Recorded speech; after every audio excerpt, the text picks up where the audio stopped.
It's 9 a.m. here in New York City. I'm Shauna Smith alongside Madison Mills, and this is Yahoo Finance's flagship show, The Morning Brief. Stock futures little changed following the S&P's best week of 2024. Treasuries about flat. This ahead of the Fed's hotly anticipated rate cut decision on Wednesday. The Fed is expected to make its first rate reduction of the hiking cycle by either 25 or 50 basis points. 65% of traders now pricing in a 50 basis point cut this morning. Big tech under legal scrutiny. TikTok is in court arguing that a U.S. law that its owner ByteDance must divest control of TikTok by January 19th or face a nationwide ban is unconstitutional. Meanwhile, Google's antitrust trial over its online ad market dominance, that enters its second week. And the FBI investigating what it says is an apparent assassination attempt on former President Donald Trump's life. Sunday's incident is the second attempt in 2 months. The Trump campaign says the former president is safe. The Secret Service says an agent fired at a man who had a rifle with a scope. The man was in the bushes outside Trump International Golf Course. The suspect fled in a car but was later identified and arrested. President Biden directed his team to ensure that Secret Service has every resource to ensure Trump's safety.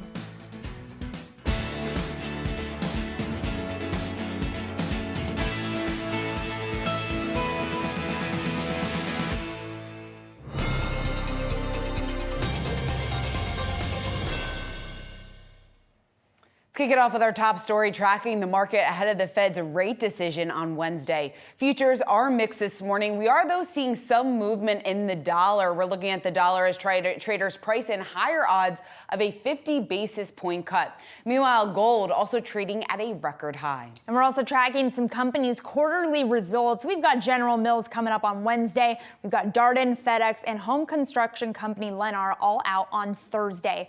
Investors tracking multiple housing reports out this week, including home builder confidence, housing starts, and building permits. We've also got existing home sales. And then we're going to get retail sales out tomorrow. That is, of course, ahead of the Fed's interest rate decision coming up on Wednesday.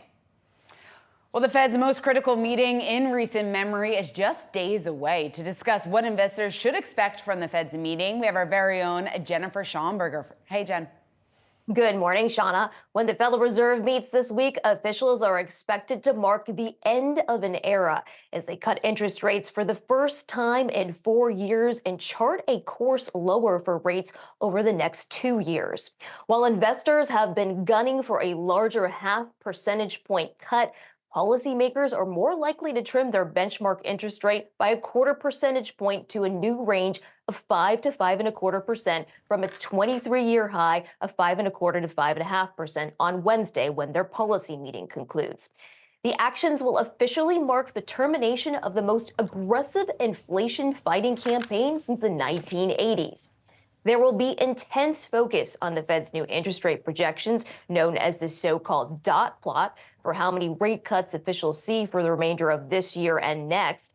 Many Fed watchers, including Kansas City Fed President Esther George, expect a baseline of 3 rate cuts this fall, one 25 basis point cut per meeting, with many more cuts next year, but likely short of the 10 the market is pricing in now. Now, it will be up to Fed Chair Jay Powell to explain the interest rate projections in the press conference following the meeting and either lay the groundwork for deeper, more aggressive cuts for subsequent meetings or say the Fed is expected to take a measured, gradual approach and is prepared to take more aggressive action if warranted. Now, elsewhere, the White House expected to declare today that the 3-year surge in inflation has largely ended. Lael Brainerd, the director of the National Economic Council, expected to say reportedly in a speech that with inflation under control, it is important to safeguard progress in the labor market. And guys, recall that Brainerd was a former vice chair of the Federal Reserve, perhaps in that 50 basis point rate cap. Back to you.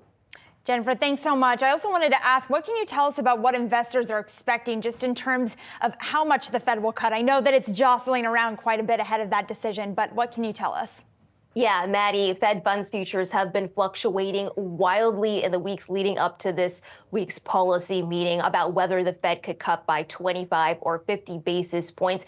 As you guys mentioned, looking at the Fed funds futures this morning, it looks like a better than 60% chance that traders are betting on a 50 basis point rate cut. That was down from 50-50 on Friday and down from as high as 85% chance of a 25 basis point rate cut the middle of last week. Some investors think the Fed is behind the curve and needs to cut by 50 basis points to stave off further softening in the job market as well as a recession. But here's why the Fed is likely to cut by 25 basis points instead of 50. Number one, the data warrant a 25 basis point rate cut based on the latest inflation and jobs report. The latest CPI report was a bit sticky. You looked at services, you looked at housing. On the job market side, the latest jobs report shows that the market still continues to cool, but rebounded in August. Number two, there doesn't appear to be enough consensus on the committee to cut by 50 basis points at this meeting, though they could build consensus in the subsequent meetings. Right now, looking at different members on the committee, not everybody is convinced that they should go by 50. Harker, Bostic, Williams all seem to be in the camp of 25. Powell, based on what he said, and Jackson Hole, that the Fed does not seek further weakness in the labor market, looking to preserve strength in the labor market, would probably cut by 50, but wants to form consensus, so will likely land in that 25 camp, though he could lay the groundwork for larger, deeper cuts in subsequent meetings. Similarly, Austin Goolsbee of the Chicago Fed, likely more dovish, likely in that 50 basis point rate camp, but wanting to keep again with consensus. And number three, markets are not primed for a 50 basis point rate cut, even though they are gunning for it. And if the Fed were to pull by that lever, they could spook the markets into thinking that perhaps things are more dire and that they know something that investors don't. So guys, bottom line here, based on recent comments that officials have made on the labor market that they don't see a recession, they're likely to take a gradual approach coming out of the gate with a 25 basis point rate cut. Back to you. All right, Jennifer, we're certainly going to continue to debate the 25 or 50 for the next 48 hours regardless, but appreciate you bringing us your great reporting. Thanks so much. Thank you. Investors' bets on how aggressively the Fed will cut rates still fluctuating here. We got traders currently pricing in a 65% chance of a 50 basis point cut this week versus that 25 basis point reduction. Now, there's a case to be made for both, and our next guests hold opposing views on the likely outcome this week. Here for our panel on the great rate debate of 25 or 50, we're going to bring in Claudia Sahm, chief economist at New Century Advisors, and former Federal Reserve economist as well, Matthew Lazzetti, Deutsche Bank's chief U.S. economist. Thank you both so much for being here and joining us for this conversation ahead of the Fed's most important meeting of all time, of course. Claudia, I want to start with you because I know that you are thinking that 50 could be the best way to go for the Fed. Make your case for me. Right. So there are multiple paths to 50. I think the most straightforward is first the inflation data. We have made massive improvement with the federal funds rate still very elevated. It's time to cut. That's your 25 basis points just on the progress with inflation. It's what the Fed asked for. They got it. They can cut 25.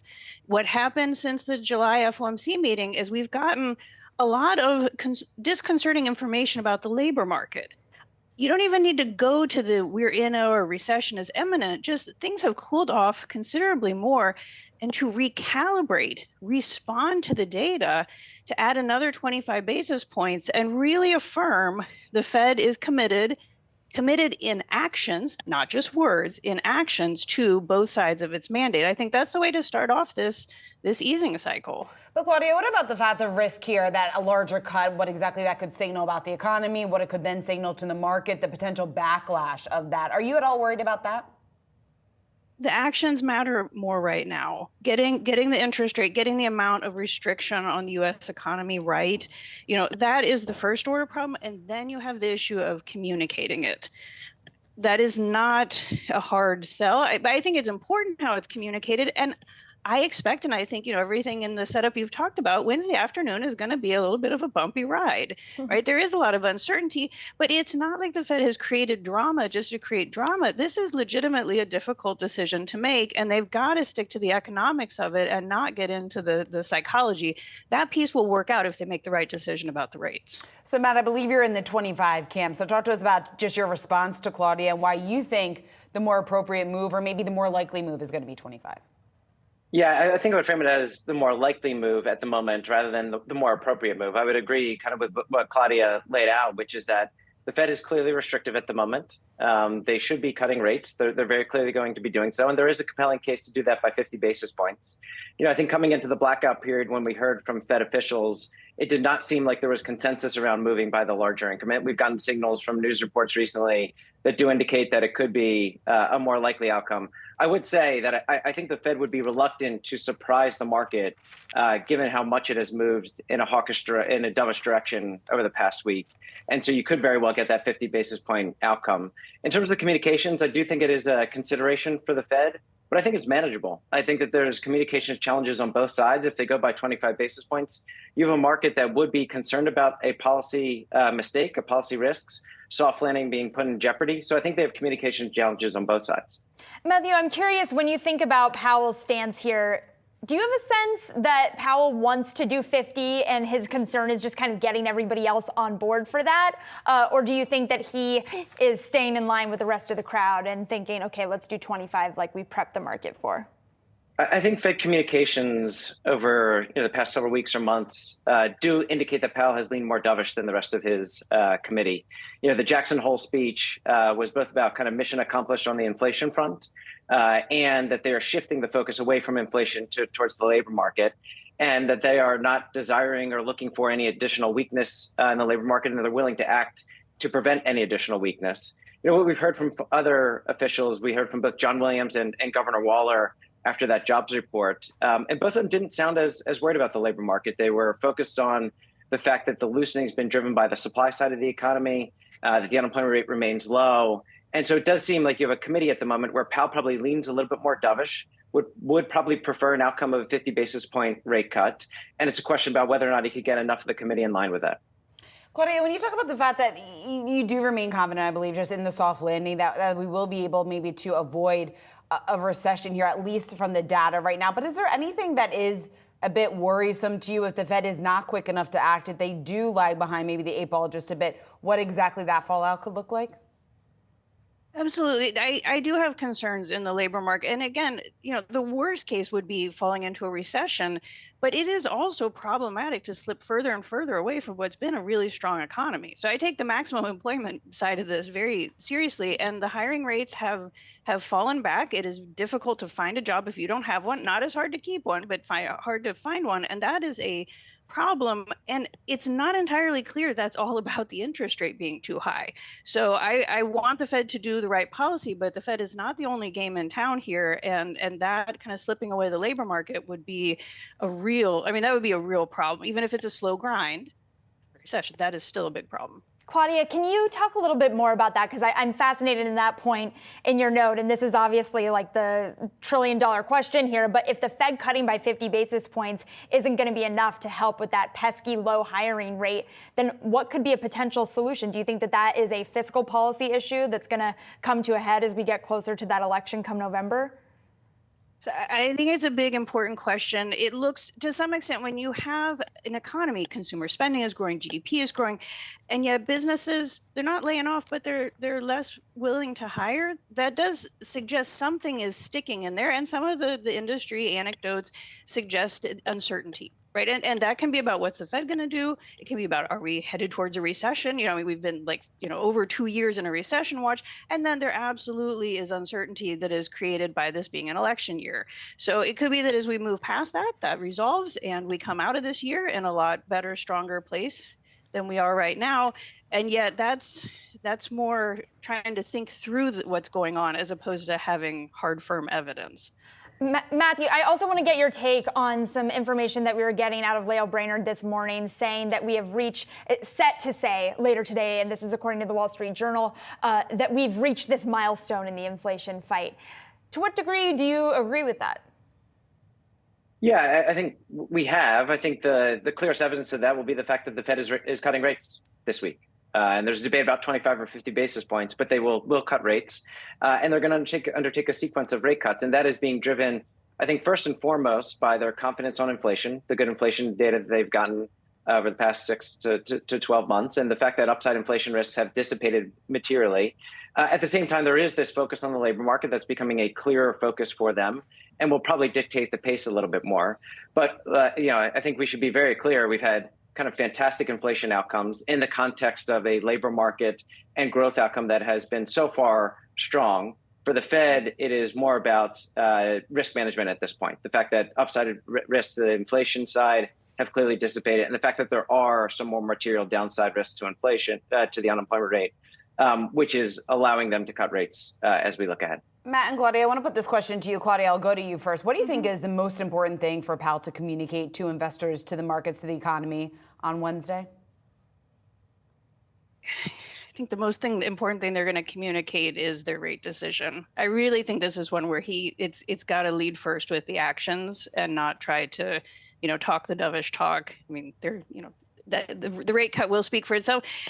Otherwise, Powell should do what he always does, which is be very plain spoken and clear about what they see and what, they're kind of thinking going into this cycle. And I fully expect that. He's delivered that time and again in this process. Powell's a great communicator. Matt? I think two things. One, confidence in a soft landing, and also confidence in them not falling behind the curve. If they only cut by 25 basis points, I think the market will be concerned about a policy mistake and them falling behind the curve. So he has to counteract that. If they decide to cut by 50 basis points, the market could be prone to run with this sequence of 50 basis point moves, which I think they're not leaning towards. So having confidence in a soft landing, but also confidence that the Fed is not falling behind the curve, I think is most important for the market. All right, Matt Lazzetti, Claudia Sahm, always great to have both of you, especially to kick off a big week like this week. Thanks to you both for joining us here this morning. Thank you. Let's turn to tech. TikTok and his parent company ByteDance heading to court today. The company asking U.S. judges to rule against a U.S. law that makes it mandatory for the app's Chinese owners to sell its U.S. business by January 19th. To discuss, we want to bring in Yahoo Finance's legal reporter, Alexis Keenan. Alexis. Hi, yes. So today's a big day. TikTok and TikTok users are going to stand up before the D.C. Appellate Court and give brief arguments. They're 5 to 15 minutes, give or take.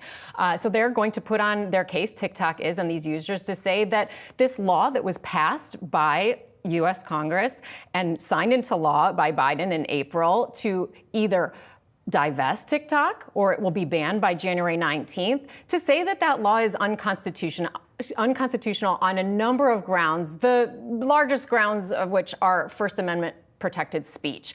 But they're going to get their chance to say that this law that says foreign adversaries that control these companies must divest. So it's not specific to TikTok. It also is companies that would be controlled by other Chinese national entities, also Russian companies, Iran and North Korea. So they're not singled out necessarily there, but we just don't have the case where we have social media companies in the US that are robust and popular running here that are controlled by foreign adversaries. So the DOJ, interestingly, has filed a document in the case that says there is classified information in this case that TikTok, the users, and when I say users, I mean content creators, people who rely on TikTok largely for their business, for their livelihood. They don't want to see it go away.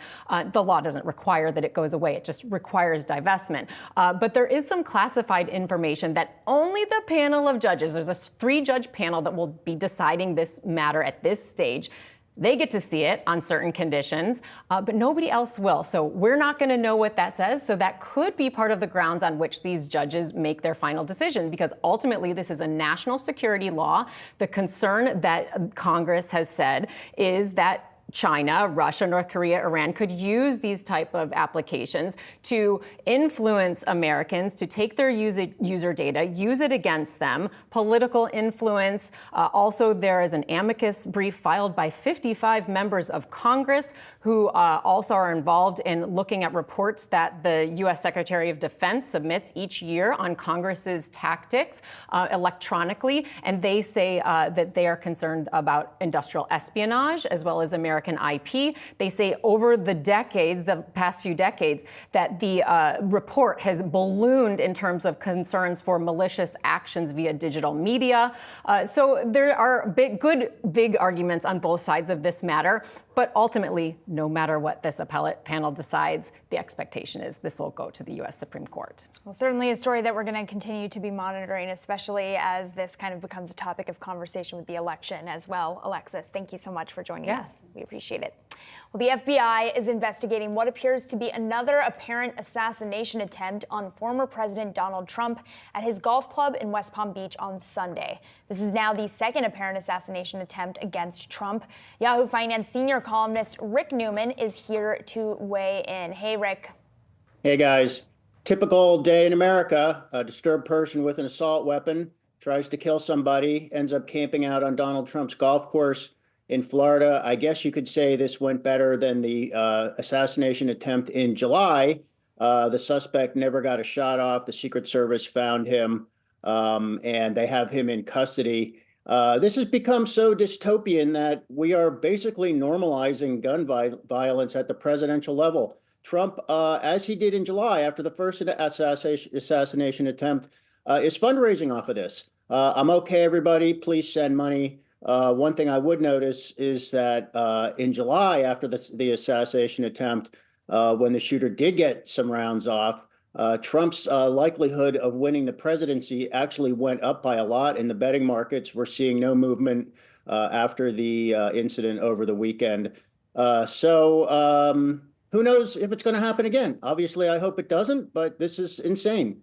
It is insane, and it's disturbing. It's hard to watch, and it seems like at this point it's just relentless in terms of some of these headlines that have been coming up. But Rick, I want to switch gears just a bit and talk about maybe the market side of this and the impact that we've had, not necessarily from the assassination attempt, but when we specifically look at shares of DJT here this morning, they are moving higher. Now, it is important to remind the viewers that we actually saw a massive move to the upside on Friday. Shares had spiked as much as 29%. After former President Trump said he had no plans to sell his stake. I'm curious what you make about that large move and ultimately just the correlation that we have seen of the trading of DJT and any sort of developments in the presidential election. There seems to be a direct correlation between what happens with DJT and events in the election.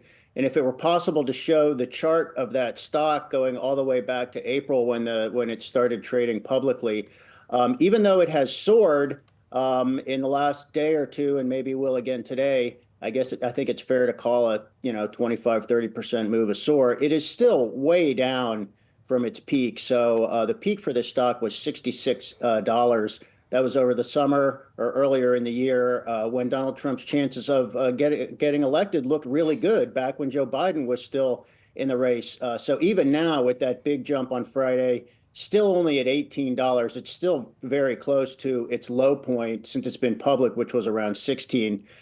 So in the news was that Donald Trump on Friday, it had nothing to do with what is happening in the election exactly. Trump said he would not sell his shares when his lockup expires, and that has been a huge drag on the stock. But I would point out also that this stock really started to fall after Trump started using Twitter.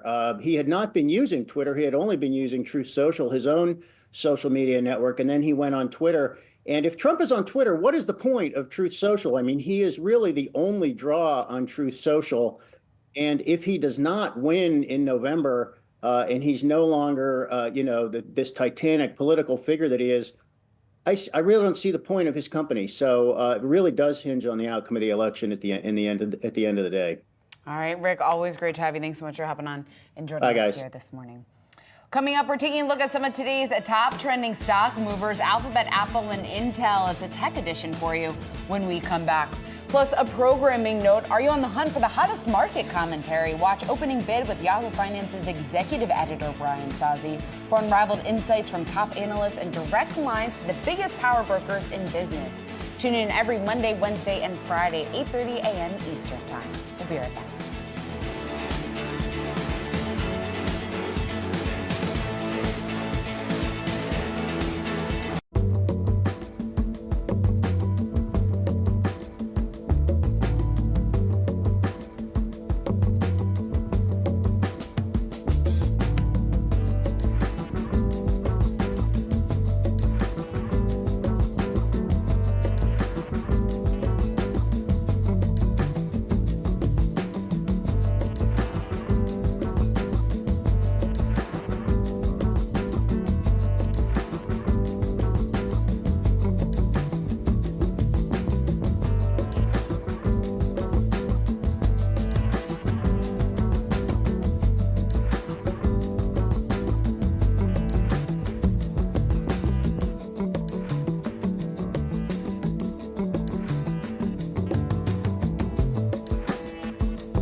Now time for some of today's trending tickers. Scan the QR code below to track the best and the worst performing stocks of this session. First up, we want to take a look at Google. Google's price target revised by Evercore. They reduced it to $200 a share, down from $225, so still substantially higher from where it is trading here in the pre-market. The tech giant's antitrust trial, concerns about that continuing. The DOJ accusing the company of holding a monopoly over online advertising. But the real takeaway from the team over at Evercore, led by Mark Mahaney, he's saying that the medium-term uncertainty regarding these trials and the likely remedies are going to, quote, limit the potential for any near or medium-term material re-rating. He's actually talking about the fact that he sees the worst-case scenario here, Maddie. The worst-case scenario in his eyes be Google no longer allowed to bid for exclusive search distribution deals in the U.S., and another company buys out the exclusive search distribution deals, leading to material share loss. He's now saying that that worst-case scenario is more likely than the market assumes, and therefore justifying the lowered price target. Yeah, there's a lot of meat in this note that we could run through. I think you laid that out very well, Shauna. But another thing that I thought was fascinating is this idea of Microsoft being a potential beneficiary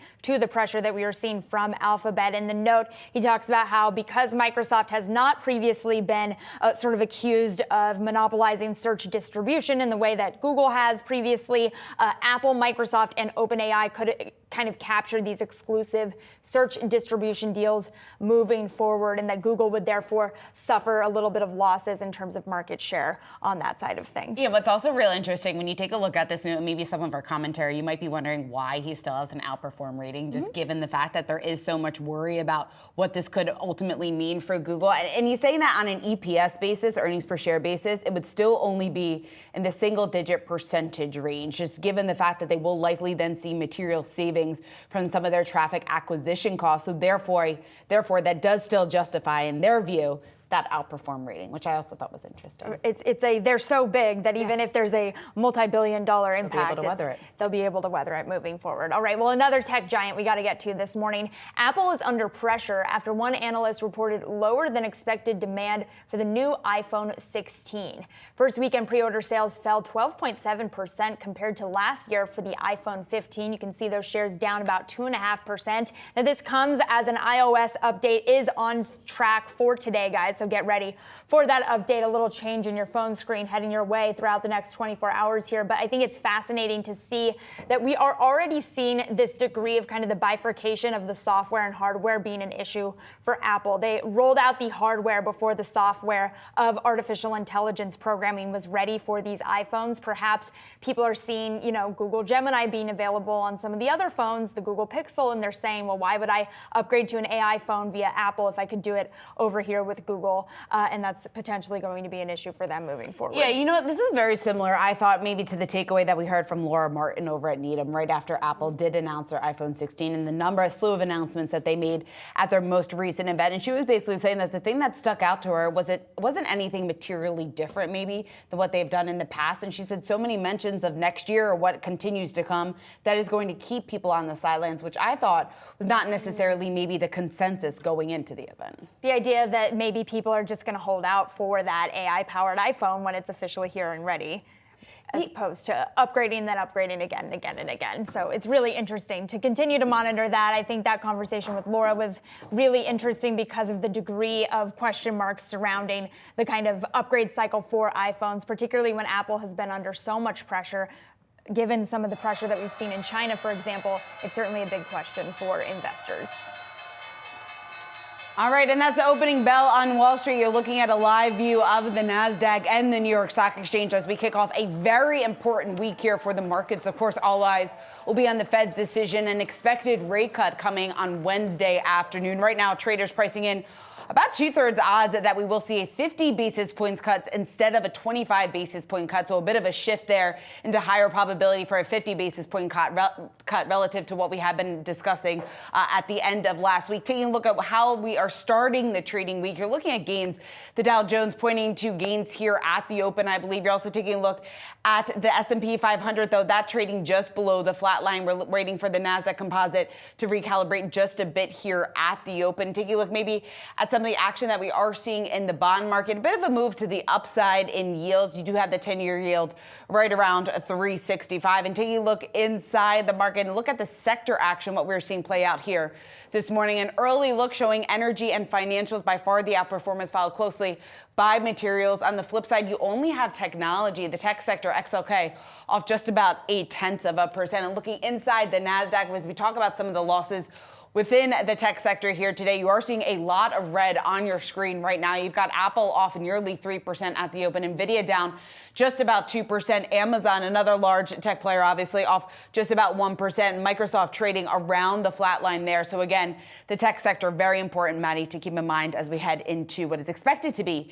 a rate cut this week. All right, very important. Thanks for breaking that down for us, Shauna. We're going to get over to Yahoo Finance's Jared Blickery for a broader look at what's moving markets today. Hey, Jared. Well, thank you, Maddie. I wanted to start off by taking a look at the gold market, which just hit another record high above $2,600 an ounce. And you don't necessarily need any incremental news here. Gold has been on a tear this year. And here's the overnight price action. So you can see it's actually gained just about 4 basis points overnight. But here's the year to date.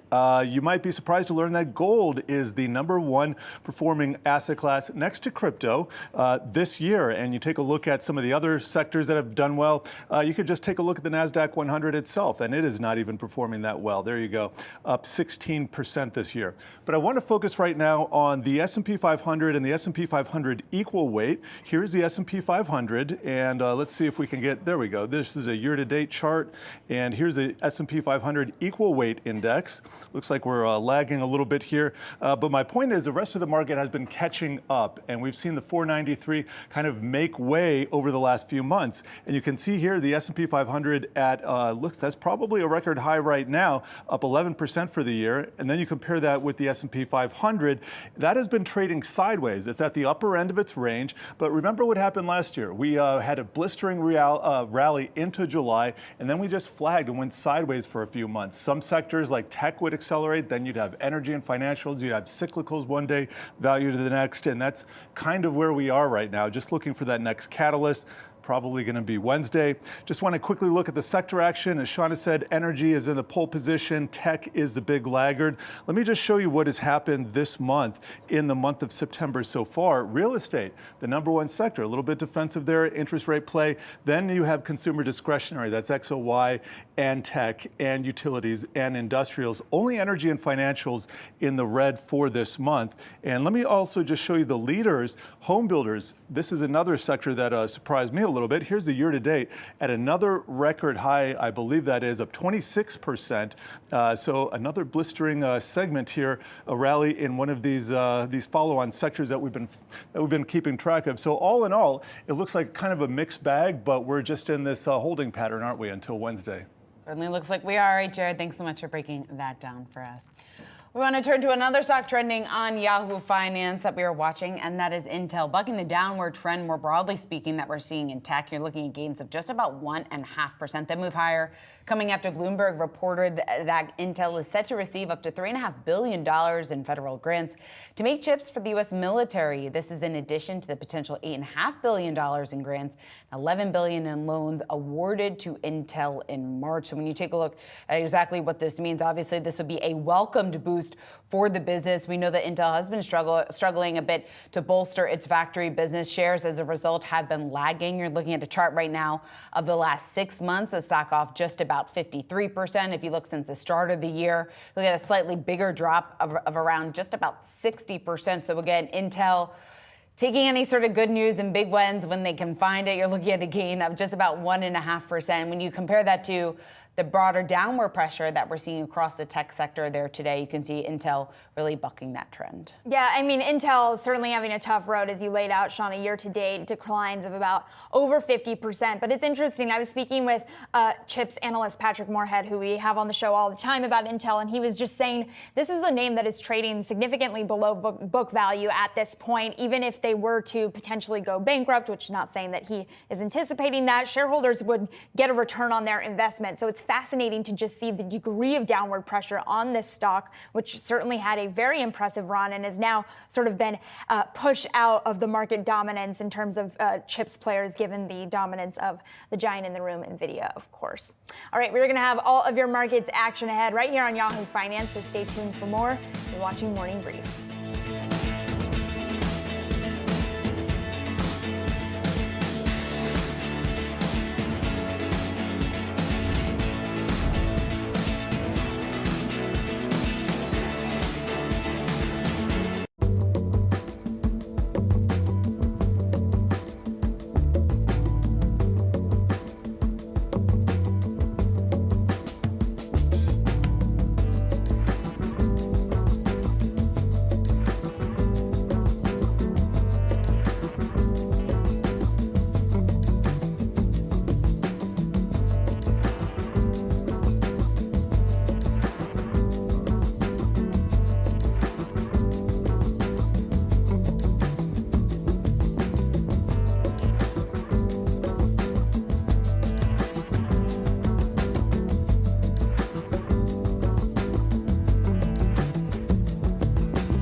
Time now for today's strategy session. The S&P 500 recovering most of its losses that it saw during the summer sell-off, but the rebound isn't being led by the Magnificent Seven. We've been talking a lot about this, but it's actually the other 493 stocks in the benchmark index that are now driving the market as earnings growth for those companies turn positive for the first time in 6 quarters. Here to discuss, we want to bring in Joanne Feeney, Advisors Capital Management Partner Portfolio Manager. It's great to have you, Joanne. Let's talk about the outperformance of the 493. It's something we have been talking about for weeks here at Yahoo Finance, but I think the big question for investors looking ahead to that expected rate cut on Wednesday is ultimately what that means for that trade. What do you think? Yeah, good morning. Well, we've all, for a while, were distracted by the big shiny object that was big tech. Really took off, obviously, over the last many quarters. And I think it snuck up on people how much of a move there has been in the other 493. And, as your show earlier displayed, the equal weight version of the S&P 500 has done a pretty good job recently because of those other companies. And that's been driven by their earnings. Their earnings growth has really improved over the last several quarters, again, turning in positive numbers for the last quarter. And that's really driven those stocks higher. And it does feed into this interest rate environment that you've been talking about this morning, too. So what matters more moving forward then, earnings or the macro picture for the equal weighted S&P, for example? Oh, that's a tough one. I have been saying, and our view here at Advisors Capital is you have to look at the fundamentals for the long-term value of stocks you put in your portfolio. Earnings are really going to be the big driver. So even though now we might be distracted by all the Fed speak, ultimately what companies can produce in terms of earnings really is going to drive their valuations. And even now, that's what we saw with those other 493. It's been earnings that have delivered for them, that have driven valuations higher. Now, of course, lower interest rates help reduce their cost of capital. And that's a positive thing for their earnings as well, because it allows them to do more investing and build more growth. Joanne, when you talk about the fact, or at least what an issue that I brought up maybe over the last couple of weeks, is the fact that we have seen estimates for the current quarter earnings lowered just a bit. Obviously, we're still expecting growth there. Is that at all worrisome to you, or how should investors then be looking at that, trying to figure out ultimately what that then translates into for leadership? Yeah, certainly, Matt, we've seen earnings estimates come down a little bit for the rest of this year. But on the flip side, you've seen earnings estimates for 2025 move higher. And that's ultimately what's likely to drive stocks, from a period of the middle of September through the end of the year. It's going to be what can companies do for you in the future. So it's going to be less about what earnings estimates do this quarter and next quarter. And so it's positive that the earnings estimates have gone up for 2025. I think we're now for the S&P 500 somewhere around 14 or 15% earnings growth, which is really a strong environment. Not that there aren't risks that people really need to think about when positioning their portfolios, because obviously we have an election coming up, potentially different policy outcomes, but also just the geopolitical risks. And, the labor market clearly has been slowing, and there are some pockets that are downright weak. So these are all risks that, have to be taken into account. And Joanne, when you think about the election and something like the potential corporate tax rate proposed by the Harris camp, to what extent does that impact your view on small caps moving forward that have been sort of rallying as we head towards that rate cut decision on Wednesday? Do you think small caps are potentially at more risk of fiscal policy changes moving forward this year? Yeah, I don't think so. I mean, obviously, the election at this point is a coin flip, right? We don't know who's going to win, and both sides have policies that, as an economist, I can tell you are pretty unattractive, particularly the tariff proposals that we're hearing. The corporate tax rate, it's low now. It's unlikely that both sides of the aisle would support an increase in the corporate tax rate no matter who gets elected. So I think that's a low risk situation. Tariff policy is more concerning, particularly for small businesses, because a lot of the time they're sourcing their inputs from abroad, and often from cheap suppliers abroad that are a lot of them in Southeast Asia. So that's a bigger concern for small businesses. And when you think about that moving forward too, I know, for example, with your tech picks that you sent over to us, I'm really interested in the fact that you have Broadcom as one of your tech picks. And obviously, I'm not saying that Broadcom is a small cap, but it makes me think about kind of being defensive by not going with the most obvious name in the room, which in this case would be NVIDIA. Tell me about your choice on Broadcom there and what it tells us about your broader investing thesis. In these kind of opportunities, Maddie, I like to highlight names that perhaps folks are a little bit less familiar with. Now, Broadcom has risen through the ranks through all the acquisitions that their leadership, Hock Tan, has made over the last several years. But it's still not as well known as, say, an NVIDIA or some of the other bigger guys like Microsoft and Amazon. We like all of those, by the way, and we think that each of those has a role in different kinds of strategies. So in our growth strategy, for example, NVIDIA is one of our top holdings, but so is Broadcom. And it's a little bit less well known. We like its mix of assets in terms of the software, the hardware, its leading role in some of the optical chip technology that it has had really since its founding back in 2005 when it first went public. So it's a core holding for us in almost, I think, all of our strategies here at Advisors Capital. At first, it had a great growth trajectory plus a really high dividend yield. The yield has come down a bit because of how much the stock price has gone up. Mm-hmm. So we consider that still to be a core holding. We think it's going to be good for the long term. Other companies like NVIDIA, maybe a little bit more volatile, but also a lot of growth ahead of it. So we like that one as well. All right, Joanne, we're going to have to leave it there, but really appreciate you joining us on all things S&P other than those top 7, except we got a little NVIDIA mention in at the end there, Joanne. Thanks so much for joining us. Now, coming up, rate cuts are expected to be coming up here on Wednesday. We're going to take a closer look at what that means for the consumer staples sector right after this break.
The consumer staples sector rising about 7% since the start of August. That outpaces the S&P 500.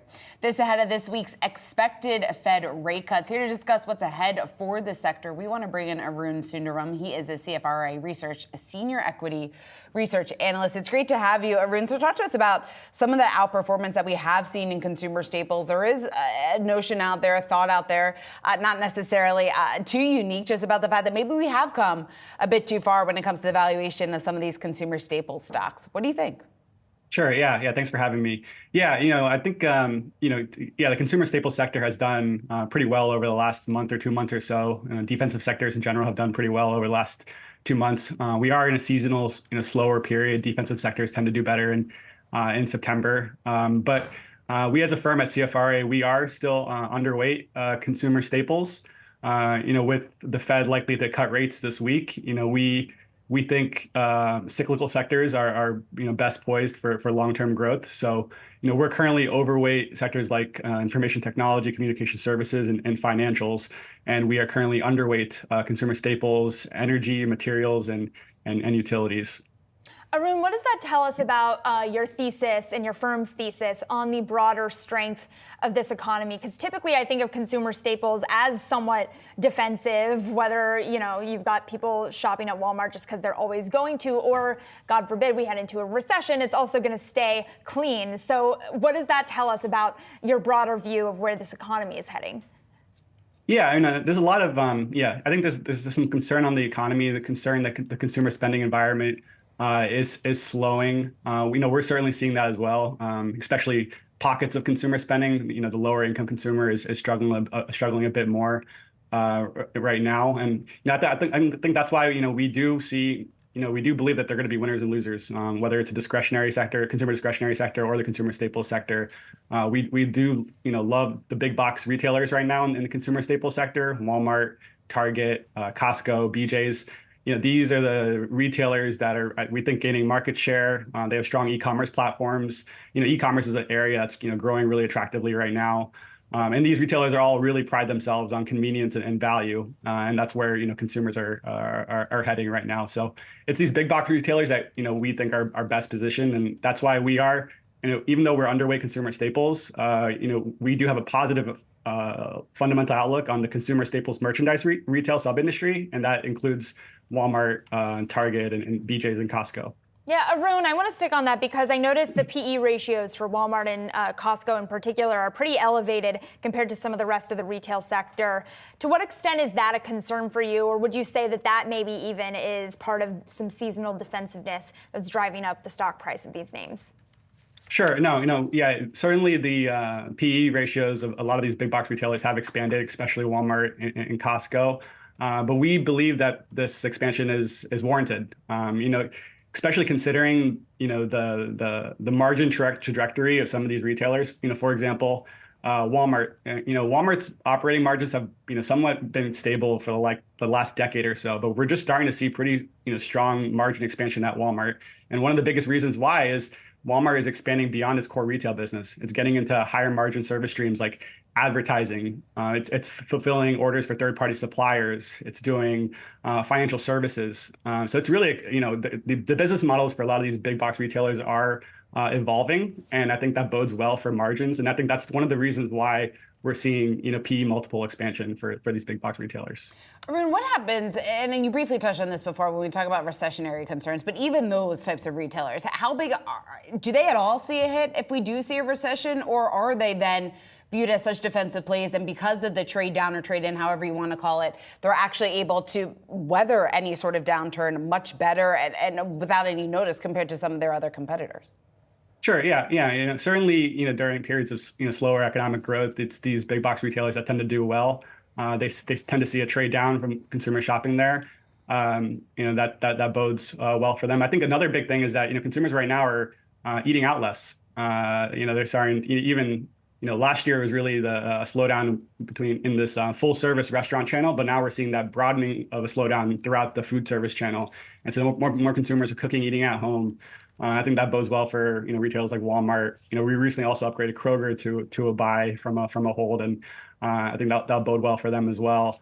But really, I think, one of the reasons that we're really positive, not just over the next year, but over the next 3 to 5 years, is really this what I was talking about before, about how these retailers are expanding beyond retail and getting into the higher margin revenue streams like advertising.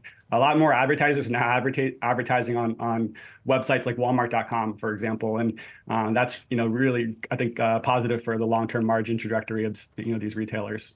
All right, Arun, we're going to have to leave it there. Thank you so much for joining us. Really appreciate it. That's Arun Sundaram with CFRA. Thank you. We're going to have all of your markets action ahead right here on Yahoo Finance, so stay tuned for more.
We're taking a closer look at Yahoo Finance's trending tickers. 3 names to watch: Nestle, Colgate, and Alphabet. We're doing it in less than 30 seconds, so let's go. Kicking it off with Nestle. Shares are moving here this morning just below the flat line after Morgan Stanley turned bearish on the stock. The analyst behind that call hitting Nestle with a downgrade, saying that commodity pressures will impact growth next year. And they're talking about the fact that they're not necessarily bearish on the name.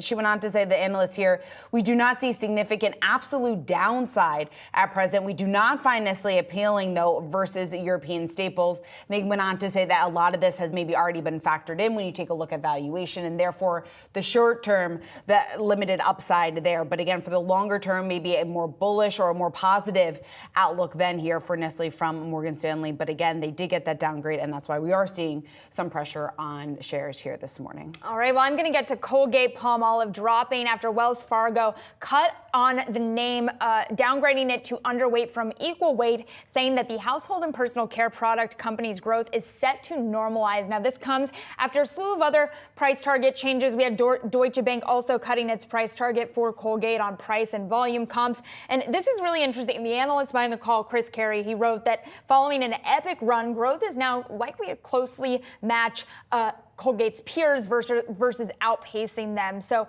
it's not necessarily that there's bad news to come for Colgate, just that there's not necessarily more positive news to come for the name moving forward. All right, let's take a look at Alphabet. Its price target revised by Evercore. They reduced it to $200 a share from $225. This comes as Google's antitrust trial continues. The DOJ accusing the company of holding a monopoly over its online advertising. So the real reason behind this is that the analyst over at Evercore, Mark Mahaney, now sees a worst case scenario here for the company going forward. That worst case scenario will be where Google's no longer allowed to bid for exclusive search distribution here in the U.S. Also went on to say that another another company, Microsoft, buys out the exclusive search distribution deals, leading to material share loss. Despite all of that, and maybe that doomsday scenario that might sound like, he did, though, reaffirm his rating on the stock. He did that because he said that the impact for Google's EPS would still only be in the single-digit percentage range. So therefore, still finds reason to have an outperform rating on Alphabet. All right, very well done, Shauna. In our 30 seconds here, we did it, folks. All right, we're going to have all of your markets action ahead right here on Yahoo Finance, but we're turning the page over to Catalyst. So stay tuned with us for more.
Welcome to Catalyst. I'm Shauna Smith alongside Madison Mills. We're 30 minutes into the trading day. 3 catalysts for the markets this week. A slew of central bank rate decisions, TikTok ban hearing, and also we're wrapping up earnings season. So what the next catalyst for the markets will be. That's exactly right. A big week for central banks as the Bank of England, Bank of Japan, and the U.S. Federal Reserve are all set to announce changes to monetary policy. And TikTok heading to court today in an attempt to reverse a potential ban of the platform here in the U.S. We'll tell you what this signals for other social media names. And as second quarter earnings season starts to come to a close, earnings growth for the Magnificent Seven starting to slow. What will be the catalyst to get the sector leading again? We'll tell you all about that next. All right, well, big tech's outsized leadership in the market could become a thing of the past. Since the S&P 500 peaked on July 16th, big tech has been under a bit of pressure. The Mag 7 ETF down about 5%, while sectors like utilities and real estate have led the rebound in the S&P 500. So as earnings growth is expected to broaden beyond tech in the third quarter through the end of the year and into 2025, let's talk about the next catalyst for the markets beyond the tech sector. For that, we want to bring in Nicole Inouye. She is the head of equity strategy for the Americas at HSBC. Nicole, it's great to see you here. So talk to us just about what we are seeing within some of those larger cap tech names. Of course, we also have the Fed's rate decision on Wednesday. Lots to talk about what exactly that ultimately means here for those that had been leading the market higher for much of the last 18 months. So what should investors prepare for ahead of that decision? Well, first, going to the tech sector that you were mentioning, yes, we are seeing a slower earnings growth for the Mag 7 from what we saw at the beginning of the year. It's still very robust growth. The tech sector, as a sector, in the second quarter, we saw earnings growing at a 20% rate. So it's still a very robust level in terms of growth. But what we're seeing now is this broadening of earnings growth. So we're seeing other sectors like financials, utilities, healthcare growing at a very similar rate. So tech is less of an outlier of what we saw in the beginning of the year and in 2023, and now we're seeing this broadening of earnings growth into other sectors, which really plays into this expectation. What we've been seeing recently in this broadening of this equity rally in other sectors and not just focused on tech. Going to what you talked about, the Fed, yes, the focus this week is going to be on the Fed. Is it going to be 25 basis points? Is it going to be 50 basis points? We still feel like it's going to be 25 basis points. But really for equities, what's important is that the Fed is cutting, not necessarily if it's 25 or 50. And what's important is, why is the Fed cutting rates? Is the Fed cutting rates because we're in a recession or about to go into a recession? Or is the Fed cutting rates because we're seeing inflation coming down to a level that they feel comfortable with bringing rates down? And we're still in the latter camp. We don't think there's going to be we don't think there's going to be a recession. We think the U.S. avoids a recession. And that combination of the Fed cutting without a recession is a very powerful combination for equities and usually leads to a nice rally following the first Fed rate cut. Yeah, a reminder that we really have to listen into those policy remarks as they will tell us about the Fed's decision-making process. I do want to pull up a chart that we have, though, Nicole, showing us the earnings growth outside of the Mag 7, which is exactly what you are talking about here. And it points to this idea that while, yes, we are seeing that rotation, those names outside of the Mag 7 that you can see on your screen here in the lighter blue color, we are starting to see more growth in those names. But over time, it's just less growth overall, even if you include the Mag 7. Is that a potentially bearish signal for the broader market here? No, I mean, we're looking at everything on a relative basis. So is it less growth than the Mag 7? Yes, it's less growth than the Mag 7, but you see that reflected in the valuations. The valuations of the Mag 7 is one thing. The valuations of the rest of the market is another thing. When we look at the market as a whole, it looks like it's trading at a very hefty premium. You take out the Mag 7, you take out tech, valuations aren't as elevated compared to historical levels. So yes, tech, Mag 7, you still see strong earnings growth. There is this gap overall when you look at the rest of the sectors, but that's clearly reflected in terms of what we're seeing in valuation. So again, I think this is the exciting part, that we've had a rally that's been extremely concentrated year to date. I mean, we went back 30 years and we couldn't find a time where we saw that so few stocks represented so much of the equity rally year to date. And it's nice to see that we're now seeing kind of this broadening into other sectors, into other companies, and we're seeing this broadening of earnings growth. I think that shows a very healthy sector rally going into the end of the year. So then, Nicole, what, I guess more specifically, does that upside look like? So, we have a target for the end of the year. Our base case is 5,400. So as you can see, we're well ahead of that right now, and that incorporates a soft landing scenario. We do have a Goldilocks scenario upside case, which is 5,700. Under this scenario, we would have to see not only the U.S. avoiding recession, but really maintaining kind of this above trend GDP growth that we saw in the first half of the year. Remember, second quarter GDP came in very strong. consensus is all expecting a slowdown in the second half of the year. But if we don't see that slowdown, if we see GDP growth continue to grow at a healthy rate, we could see corporate earnings actually beating expectations for the second half of the year. So for this 5,700, for this upside, we really need to see earnings growth coming in better than expected in the second half. This isn't really far-reaching. The second quarter, we saw earnings growing at a 12% pace, so it was actually above estimates. We saw about 80% of the companies beating on EPS. But to get to that 5,700, that's kind of the scenario we need to see. So that's why, under a base case scenario, we're recommending kind of the sector rotation into these other sectors where we're seeing kind of this earnings growth pick up compared to what we saw earlier in the year. Yeah, so then, Nicole, my follow-up there is, I guess, are you a little bit more confident that we are going to get that Goldilocks scenario, that 5,700 scenario, given all the factors that you just laid out? Well, I think one thing that we've noticed that really gives us kind of more optimism is what we're hearing from companies. At the end of the day, we're buying earnings growth, but we look in terms of company commentary. So we look at what companies are saying on their quarterly calls, and sentiment is actually improved. Guidance is actually improved. So this is off of second quarter earnings. And even though we've seen this improved guidance sentiment in terms of companies, you're not seeing analysts revising higher estimates. So analysts are still waiting until we get more data, until maybe third quarter results, really to move earnings higher for 2024. So I think that gives us a little bit of positive news in terms of what we can see in terms of corporate earnings in the second half of the year. At the end of the day, it's corporate earnings, but we do have the Fed, we do have elections, we do have other things that we think are going to bring a lot of volatility over the next couple of months. All right, Nicole, thanks so much for joining us. We really appreciate it.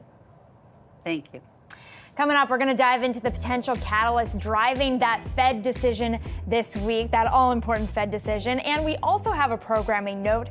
Join us as markets editor Jared Blickery sits down with A-list strategists to decode the day's market moves. From the word of the day to who wore it better, this is Yahoo Finance in its best form. Stocks in Translation airs every Tuesday and 30 at 8:30 a.m. Eastern Time, and you don't want to miss it.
This is a critical week for world central banks. A slew of reserve banks set to release rate decisions this week. To discuss what moves we might see, we want to bring in Greg Dacko. He's EY chief economist. Greg, it's great to have you here. So let's talk about what the decisions that we're expected to get, not only here from the Fed, but also the Bank of England. When you take a look at Bank of Japan, ultimately what that would signal then about the health of the global economy. Yeah, it's a busy week for central banks for sure. We have the Fed, we have the Bank of England, we have the Bank of Japan. Last week we had the European Central Bank easing monetary policy. I think this week we're going to see the Fed ease monetary policy. The key question, of course, is 25 basis points or 50 basis points. We're likely to have the Bank of England on hold, and we'll have the Bank of Japan likely signaling or tightening monetary policy. So diverging directions there. I think broadly speaking, in terms of the global economy, what we're seeing is an environment where the global economy is doing relatively okay, but we are seeing signs of slowdown in the US, which has been the main engine of global economic activity, the outperformer in 2023, the outperformer in early 2024, while Europe, the UK are struggling in terms of growth momentum. So let's talk about the U.S. then, because I know that you're anticipating 25 basis points this week. Do you think that opens them up to a 50 basis point cut the next time that they meet? Is that one of the drivers behind your call? I think the key question right now is where they'll end up over the course of the next few months. There's a lot of debate as to whether they go 25 or 50 basis points. Our call last week was 25 basis points. We're not going to change that so close to the meeting, but there were a couple of recent articles in the Wall Street Journal and the Financial Times that raised the uncertainty as to the potential for 50 basis points.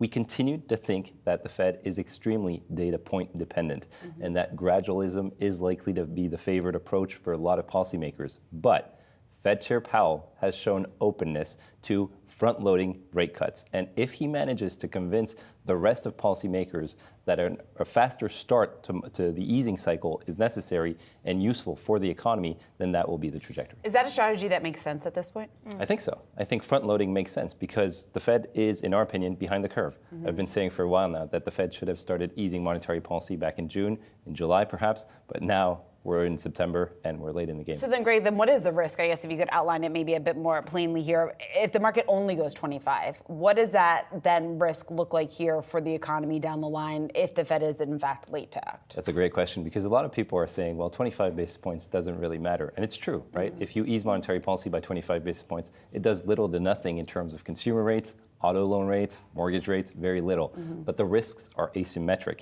If the Fed does not ease monetary policy by as much as market are anticipating, then you'll actually see a repricing of rates and you're going to see upward movement in terms of rates. And that could damage consumer spending activity, housing activity, business investment. That is the real risk right now. And that is why the Fed's extreme data point dependency is a risk for the economy. It breeds volatility and it leads to these sudden repricings in market that are deterring economic activity. That's the real risk right now, is that the Fed does not do what the markets are anticipating, and that's a lack of communication and a lack of robust framework on the part of the Fed that is leading to this. So then what are you hoping to hear this week that would be very clear communication to you outside of we're no longer data point dependent and here's a strong central thesis for us, which is of course not going to happen? What would you hope to hear? I want to see two things. I want to see first that we have a robust forward-looking framework, not a data point dependent or data dependent framework that is backward looking.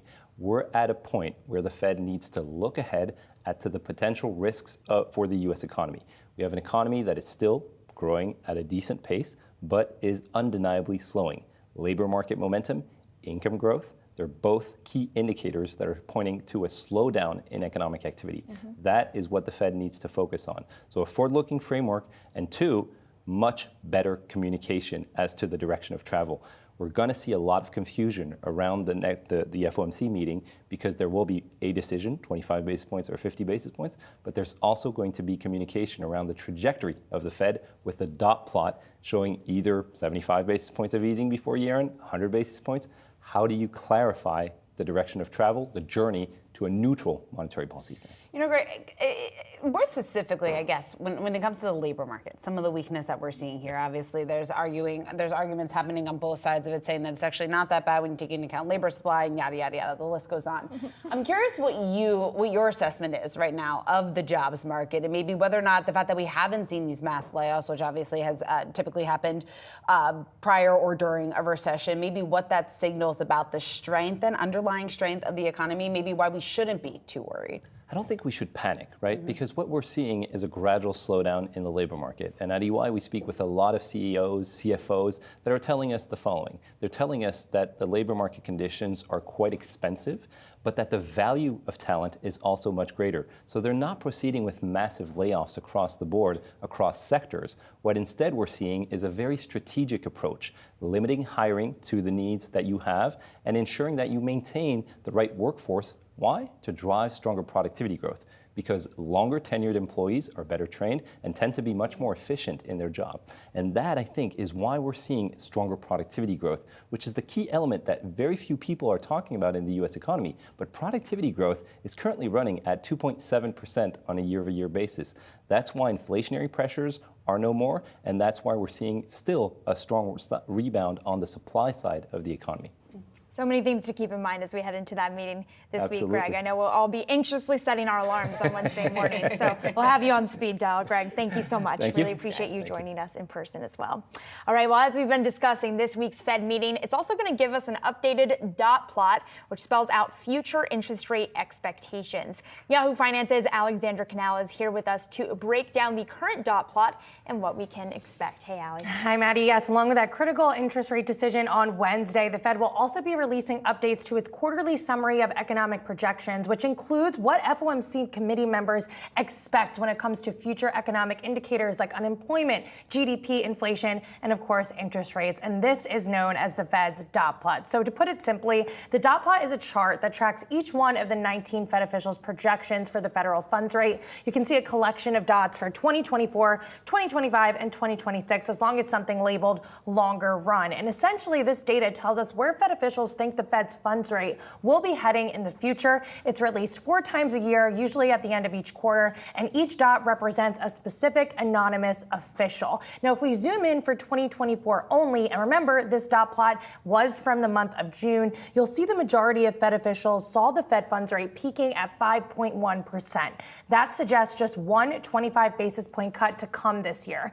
Now, clearly, a lot has changed since that time, with certain areas of inflation still sticky, while the job market continues to be an area of concern here. Markets, they're currently pricing in about 100 basis points worth of cuts through the end of the year. So Wednesday's dot plot will show investors whether or not central bank leaders agree. Now, if we take a look at next year, the majority of officials see the Fed funds rate hitting 4.1%, suggesting 4 additional rate cuts to come in 2025. That's up from the prior forecast of 3. And again, it's likely we'll see those 2025 projections updated as well. So overall, it's important to remember that this is just a guide of where Fed officials think interest rates should go. That doesn't necessarily mean that's where interest rates will go, but it is an important tool when we think about transparency from the Fed. Therefore, no matter what happens on Wednesday, whether we see a 25 basis point cut or a 50 basis point cut, all eyes are going to be on this dot plot. Yeah, certainly. And that's what we've been hearing from strategists and economists, right? Yeah. So much of it is about the projections and what we are expecting to see going forward, and ultimately then what that signals. Will be interesting if we do get any sort of disagreements that are outlined by the dot plot. Always adds a little bit of drama. We love the drama. We love the drama. Who doesn't? All right, Allie, thanks. Keep right here on Yahoo Finance. We got much more coming up. Just about 51 minutes into the trading day, and take a look at the major averages. We aren't trading too far from the flat line, although we are seeing some losses continuing here in the Nasdaq. You got big tech under pressure ahead of that Fed decision on Wednesday. Dow and S&P, though, holding on to slight gains. We'll be right back.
Let's get to some of today's trending tickers, and you can scan this QR code on your screen to track the best and worst performing stocks of the session with Yahoo Finance's trending tickers page.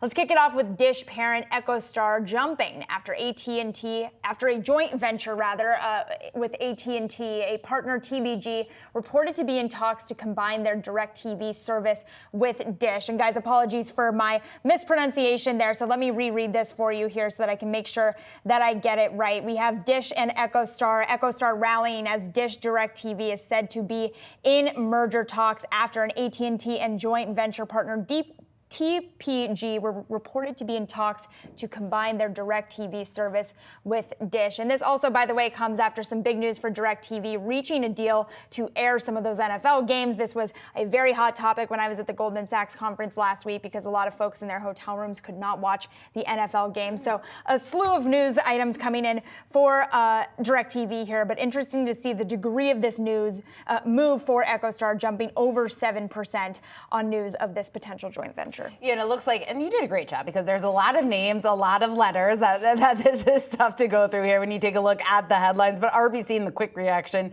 saying that this potential Dish and DirecTV merger is, quote, positive for both AT&T and EchoStar. So you might be asking why. They went on to say that cost synergy opportunities could be accretive to AT&T cash flow, while for EchoStar side of things, the transaction could bring a cash injunction required to advance its 5G deployment before the June 2025 FCC deadline. We know that's critical there for their business going down. Would add a boost there when you talk about some of that optimism that's already baked in. So again, they're looking at this as a positive catalyst for both AT&T and EchoStar. And again, just to recap the news right there, EchoStar shares are moving to the upside here, hitting the highest level actually that we've seen since January of 2022. And also AT&T was also moving to the upside as well.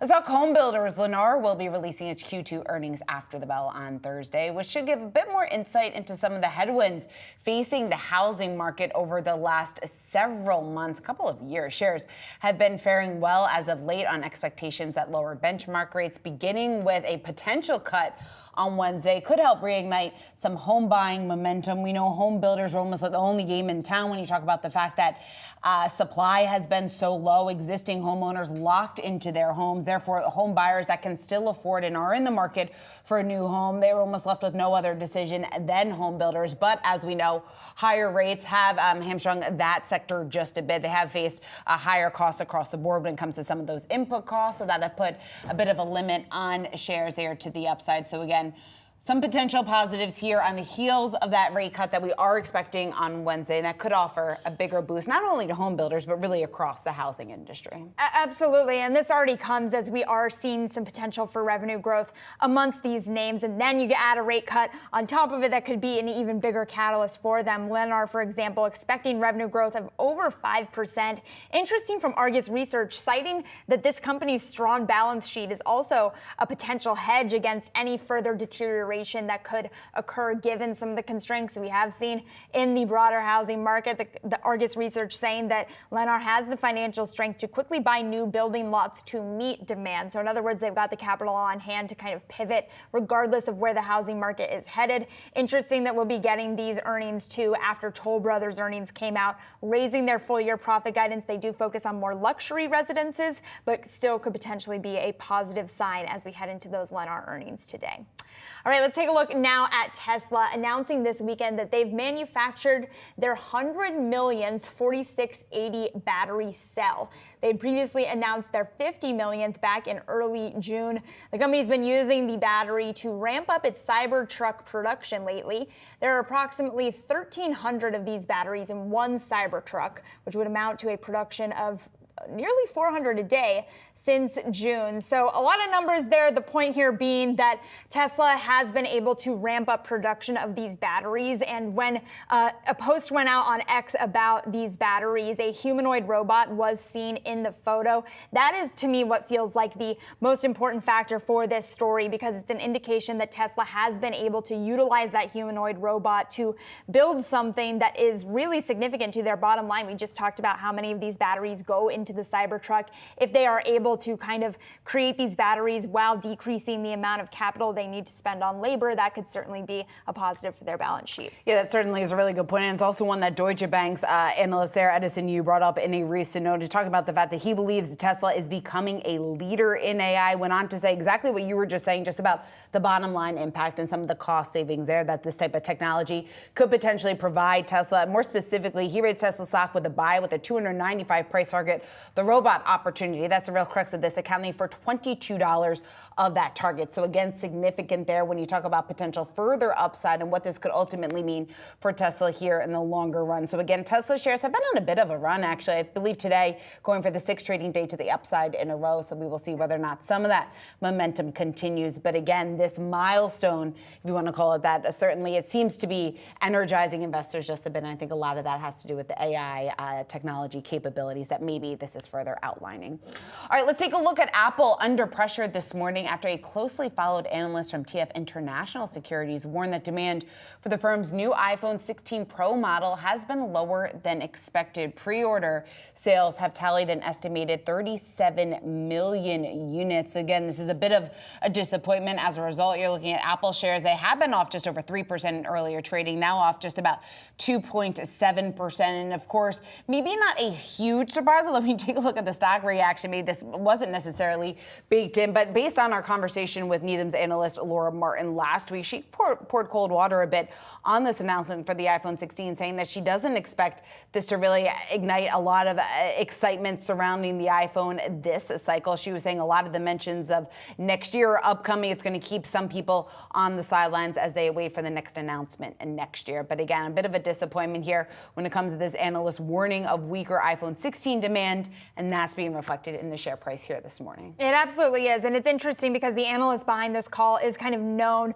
within the sector for being particularly kind of ahead of the curve when it comes to the iPhone sales numbers based in China, in Hong Kong rather specifically. But it's interesting to think about what we're hearing from other folks on the street. For example, we know from Bloomberg Intelligence analyst and Bank of America's Wamsi Mohan, who's a friend of the show, comes on frequently, talking about how it might just be a touch too early to accurately gauge iPhone 16 demand. So even though we do have this analyst who, again, is renowned for specifically sussing out demand for the iPhone, other folks on the street saying perhaps it might just be a little bit too early to tell when regards to the iPhone deliveries.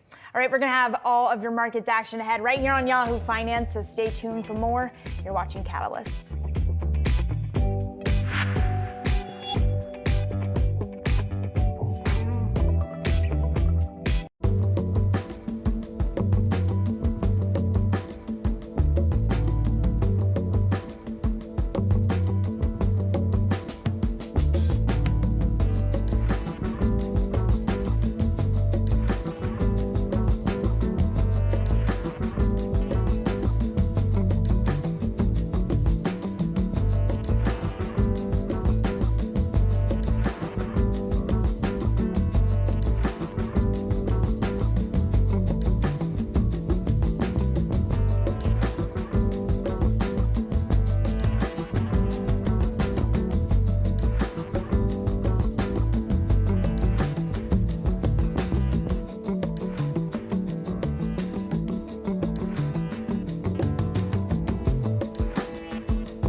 TikTok back in court today for a key hearing. The Chinese social media company seeking to block a law that could ban the app in the U.S.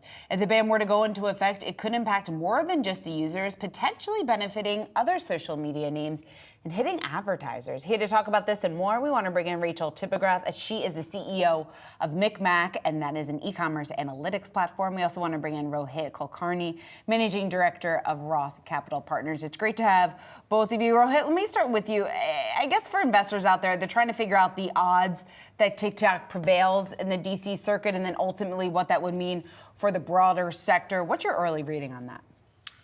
I think the odds of a disruption in TikTok, again, whether it gets banned, whether it gets sold, or this is a prolonged kind of path of pain for TikTok, the odds of either of those three things are rising, in my opinion. The way I would portray that is you look at Snapchat stock or you look at Facebook stock, there is an implied probability there that TikTok disruption is more likely than not in the next 4 months. And I feel that could manifest into either a complete sale, complete ban, or somewhere in between, which could still mean that eyeballs and money move away from TikTok.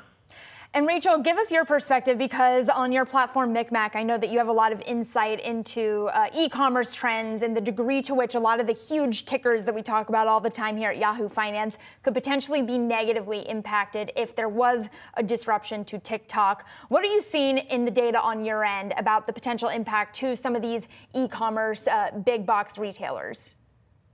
Yeah, so our data actually indicates the opposite. We've seen a 60% year-over-year growth in TikTok traffic. On any given day at MicMac, TikTok is our second most traffic channel, Meta being number one. Brands love TikTok. It has the power of television in terms of its ability to capture mindshare with an algorithm that supercharges conversion that acts a lot like Amazon. TikTok has become a household name in advertising, and brands don't seem to be scared about a ban at all. They continue to invest. So Rachel, if brands are continuing to invest that are kind of the bigger box brands here, do you have any information about maybe some of these smaller mid-sized businesses and how this could potentially impact their bottom lines? I think about the degree to which I at least see a lot of those smaller mid-sized retailers on my For You page and how they could be impacted moving forward. Yeah, absolutely. If a ban were to occur, the brands that would be most impacted are the small, medium businesses. Why? Because TikTok is one of the last places on the internet where organic content can reign. In all the other platforms, it's a pay-to-play environment. And so if you're an up-and-coming brand or retailer, TikTok is a place where you can get traction with just your blood, sweat, and tears. And so if you look at that opportunity married with TikTok shops, which is really becoming one of the fastest growing marketplaces worldwide and including the US, it would be a real detriment to the small, medium businesses if TikTok were to go away. Rohit, how much of this has already been priced into some of the competitors when you take a look at Snapchat and Meta, going back to your previous comment there? And then if not, I guess in the long term, how big of a catalyst do you then see this being to some of these names? I think it is still very early days. I wouldn't say it is priced in anywhere close to the levels that there is clear certainty as to what the future holds for TikTok. I think all I would say is it's rising in a way that people are increasingly focused that this is a bipartisan issue, there is a political will, and there is something for either of the parties to get something done in the first month in office, no matter who wins in November. So that's one part of thinking that Wall Street is having right now. And the second is how that unfolds is going to be just a long process. It may not happen in January. It could just be drawn out for a very long time. And the longer the period, the more it benefits for a large company like Facebook, where there would be just a slow bleed away from people investing in TikTok. We have already heard some sellers on Amazon who were these exact small businesses who were trying to create content on TikTok because Facebook was getting too expensive. So those people who are right now trying to cut costs, they would be the first people to slowly go away from TikTok and go into existing channels. So that's how I think it would unfold. It won't be a one single turn off the tap and that's the next day everything moves over to Instagram and Snapchat. But the slow bleed helps Facebook a lot more, and then Snapchat. Those two platforms would be the most to own. And one more thing I would point out is perhaps like even a 10% move to Snapchat helps Snapchat by almost more than 25% of their revenue. So that, whereas if 50% of TikTok moves to Facebook, it is just 3% of their revenue. So the asymmetric benefit to a smaller company like Snapchat would be much, much higher than a lot of proportion going to Facebook. You know, Rohit, I'm curious as an analyst, how are you factoring in the election, the uncertainty surrounding that, ultimately the impact that is going to have on this case? Are you factoring that into your estimates, and I guess how so? Hard to factor that in. The only way we would factor that in is through duration. I think duration is going to be longer term than having something happen in the first half of next year. We'll see indications of what the next step could be in January or February, and then I think both sides will probably play the longer game, and longer it starts to linger. As I said, it helps U.S. companies like Facebook, like Snapchat. Yeah, Rohit, what strikes me is that it's certainly popular as a bipartisan issue, but I don't know how popular this is amongst voters. And Rachel, I wonder if you can give us some insight into that, because you see the degree of traffic that is being driven on TikTok. What does that tell you about consumer interest, one might even say obsession, with this social media platform? Yeah, TikTok would never come out and say this, but I think we all know this as users. TikTok is addicting. It keeps you in the app. It has the greatest time spent in terms of social platforms. It now layers in conversion with TikTok shops. And Pew Research recently came out with a study where users of TikTok, they don't think a ban's going to happen, and they don't seem to care either. In terms of what platforms are going to benefit, from an advertising standpoint, in an election year, brands really care a lot about brand safety. So we actually don't think it's like Meta or Snap that benefit, but really it's opportunities like Pinterest, where you can be much more in control because it's not a conversational platform. So there's a lot of different ways to slice and dice who's going to gain an opportunity against a backdrop of a TikTok ban and an election year. Yeah, Rohit, feel free to chime in. I'm hearing the sounds of agreement over the speaker here.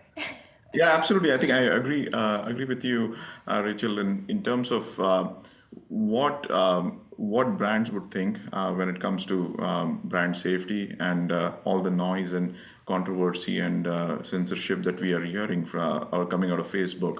But having said that, I think the engagement and eyeballs that lie with Instagram are something that you cannot question. It's almost like nobody's going to get fired to hire IBM in the 80s and 90s. It's almost a condition of that, where if you're a small brand or if you're an up-and-coming growth agency, if you have some money lying under your cushion because TikTok is probably going to go away, what would you do? Would you experiment that with a very tiny platform like Pinterest because of the safety that they have perceived, or let's just throw that money in something that works, and perhaps this will work as well. So I think that's where most of our conversations with agencies kind of land into, where let's go to the safest bet out there. I won't get fired in 6 months. Maybe TikTok stays around and we can revert and see what happens at that point. So that's how I feel things could unfold, and eventually those roads lead to a larger company like a Facebook, maybe even Amazon, if there is social commerce that is kind of starting to emerge in a more constructive manner there. All right, we're going to have to leave it there, but sounds like the audience of consumers is going to keep using the app in the meantime, regardless. Thank you both so much for joining us. Rachel Tippergraph, McMack CEO, and we also had Rohit Kulkarni, Managing Director at Roth Capital Partners. Thank you. Well, big banks continue to issue warnings on slowing growth in China. Citi and Goldman Sachs both lowering their full-year projections for economic growth in Beijing to 4.7% after the country's industrial output expanded at its slowest pace in 5 months. China's retail sales also decelerating in the month of August. And the reason we talk about slowing growth in China, beyond the global economic impact, is also because this impacts a lot of the tickers that we talk about all the time here at Yahoo Finance. Certainly some of the luxury names that are getting a majority of their revenue from China, but also some of the other retailers that we talk about a lot. Think about Nike, Lululemon, some of these names that cite China growth as a key potential catalyst for their earnings growth moving forward. Citigroup and Goldman Sachs here saying, though, that growth, they just don't really see a catalyst for it moving forward. And this comes after years of the Chinese consumers struggling to rebound from the pandemic. So it's interesting to see them saying, yeah, we actually don't really see how they're going to get out of this. Yeah, and I think this latest data kind of reinforces the negative landscape that we've been talking about with China. The fact that we have been waiting for this recovery. It's taken much, much, much longer to see any sort of substantial improvement. This follows a string of misses when you take a look at their most recent data. And then, of course, ultimately what this is doing is the pressure is starting to mount here for the central bank to ramp up stimulus in order to hit that 5% growth target. When you take a look at what the banks are expecting right now, is interesting to me that Goldman was raising some questions within this, but they did, though, maintain their 2025 GDP growth forecast for China at 4.3%. That's compared to Citi, which actually trimmed its 2025 year-end forecast for China's GDP growth to 4.2%. That was down from 4.5% due to exactly what you were saying there, Maddie, the lack of major catalysts. So again, going into the second half of the year and then looking ahead to 2025, really just reinforcing that negative landscape, the downward slope that we have seen for China's economy, and lots of questions about what it's ultimately going to take in order to see substantial growth or return to growth there, more structured or more, consistent growth within China. That is a big question, and ultimately the impact that has not only for Chinese companies and Chinese economy, but clearly a real risk and concern for global investors and the global economy as well. Certainly, and this comes, by the way, after the Chinese government has been pouring hundreds of billion dollars into the economy to try and turn things around to the tune of about $700 billion in USD. So certainly doing everything they can to turn the economy around, but we're not really seeing it play out just yet. All right, we're going to have all of your markets action ahead right here on Yahoo Finance. So stay tuned for more. You're watching Catalysts.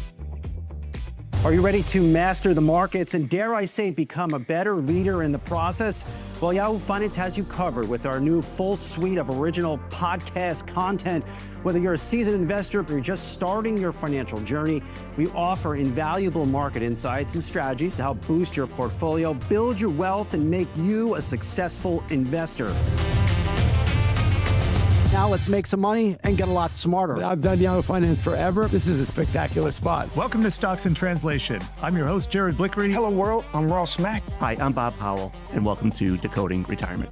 Welcome to Living Not So Fabulously. Hey, it's me, Tiffany the Budgetista, your favorite financial educator. Welcome to Capital Gains World for a few days and everything has changed. From Wall Street to Main Street to the C-suite, we are your daily lifeline because behind every great investor is Yahoo Finance. Join us on yahoofinance.com, the Yahoo Finance app, or wherever you get your podcasts.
We are less than 2 months away from the presidential election, and we want to dig into how you should consider playing your portfolio for either a Trump or Harris administration. For more, we welcome in Scott Inman of Gen Wealth Advisors and host of the Get Ready for the Future show. Scott, thanks for being here. So talk to me about what the single biggest takeaway is for you when it comes to the question of how much markets really care about the election. What do you think?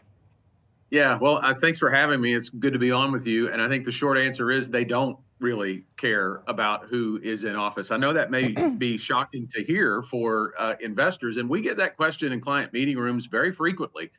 But the real truth is the markets and the economy have performed well in Democratic administrations, and the markets and the economy have performed really well in Republican administrations. So to get caught up in an ideological driven decision from an investment perspective is really a fool's errand. And that's really the thing that we have to express to our clients in meeting rooms on an ongoing basis. You know, I watched the debate last week, and I was really struck by the comments on social media afterward. And some of them from people that I knew on my own social media pages, and I knew which way they leaned ideologically.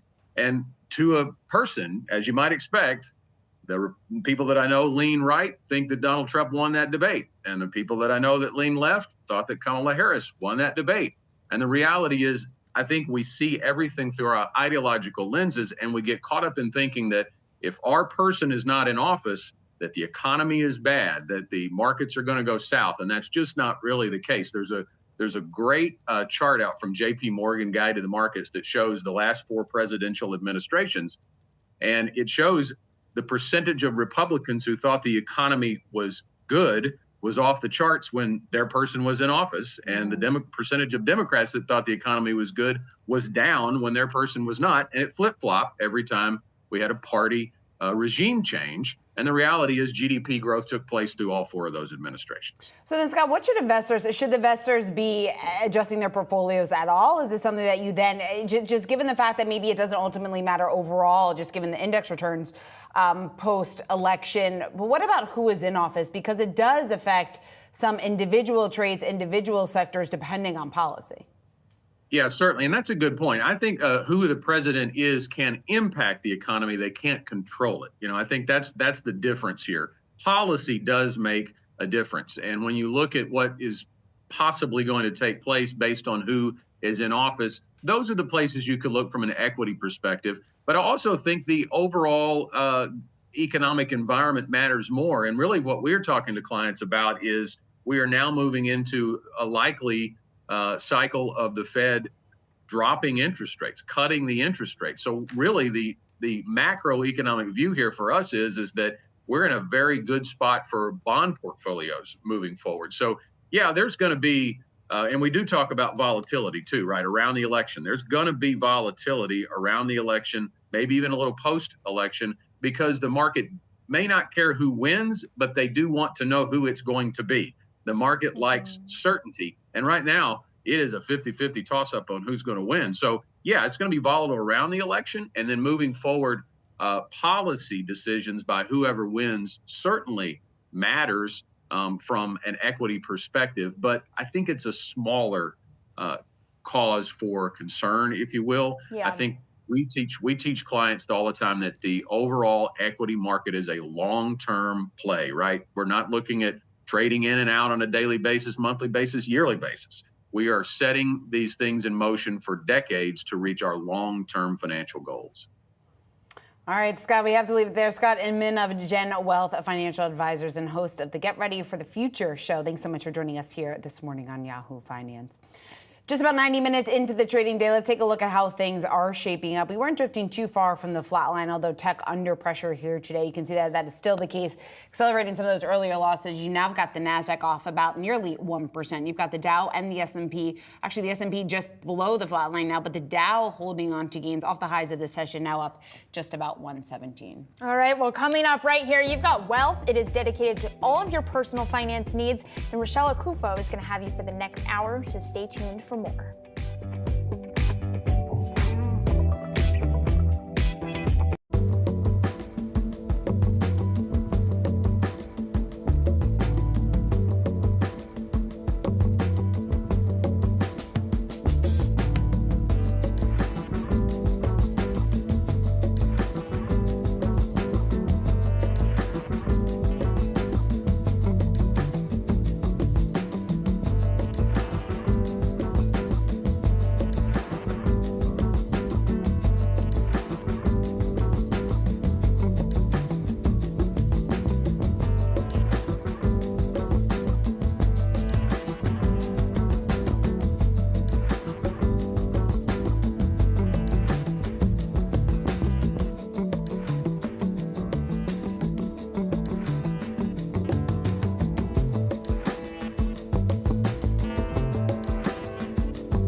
Welcome to Wealth. I'm Rochelle Akufo, filling in for Brad Smith, and this is Yahoo Finance's guide to building your financial footprint.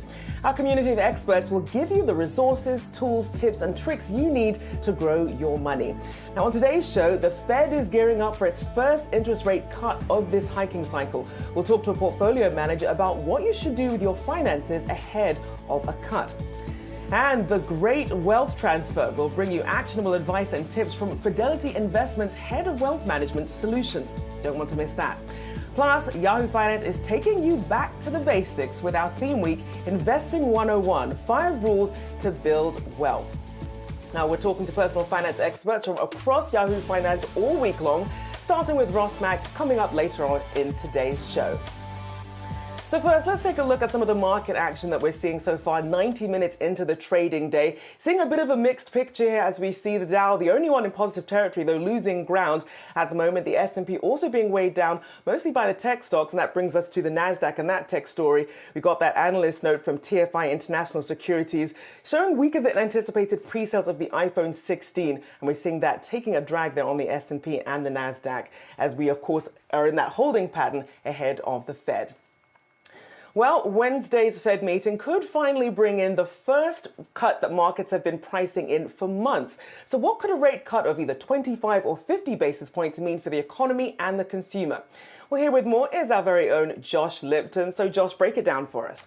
Well, Rochelle, it is the big event of the week for investors. The FOMC, the policy-setting arm of the Federal Reserve, expected to start cutting rates for the first time since 2020. The question, will the Fed decide to opt for that 25 basis point cut, the norm, or a supersized 50 basis point reduction? A recent article in the Wall Street Journal, which did get a lot of attention, suggested it was actually still a close call. It's after Fed Chair Jerome Powell said in a speech to Jackson Hole last month, remember, that the time has come for the central bank to begin lowering interest rates. Odds were about even between 25 and 50 as of Friday, but now have tipped slightly in favor of 50, according to the CME Group's FedWatch tool. So what does this all mean for our friends and neighbors, the American consumer? I checked in with Jose Torres, senior economist at Interactive Brokers. Now, he still bets that the Fed is going to choose to cut by 25 basis points, and that would be the first of several reductions, he says, which will have broad ripple effects. According to Jose, it's going to mean reducing borrowing costs, so he says to expect to see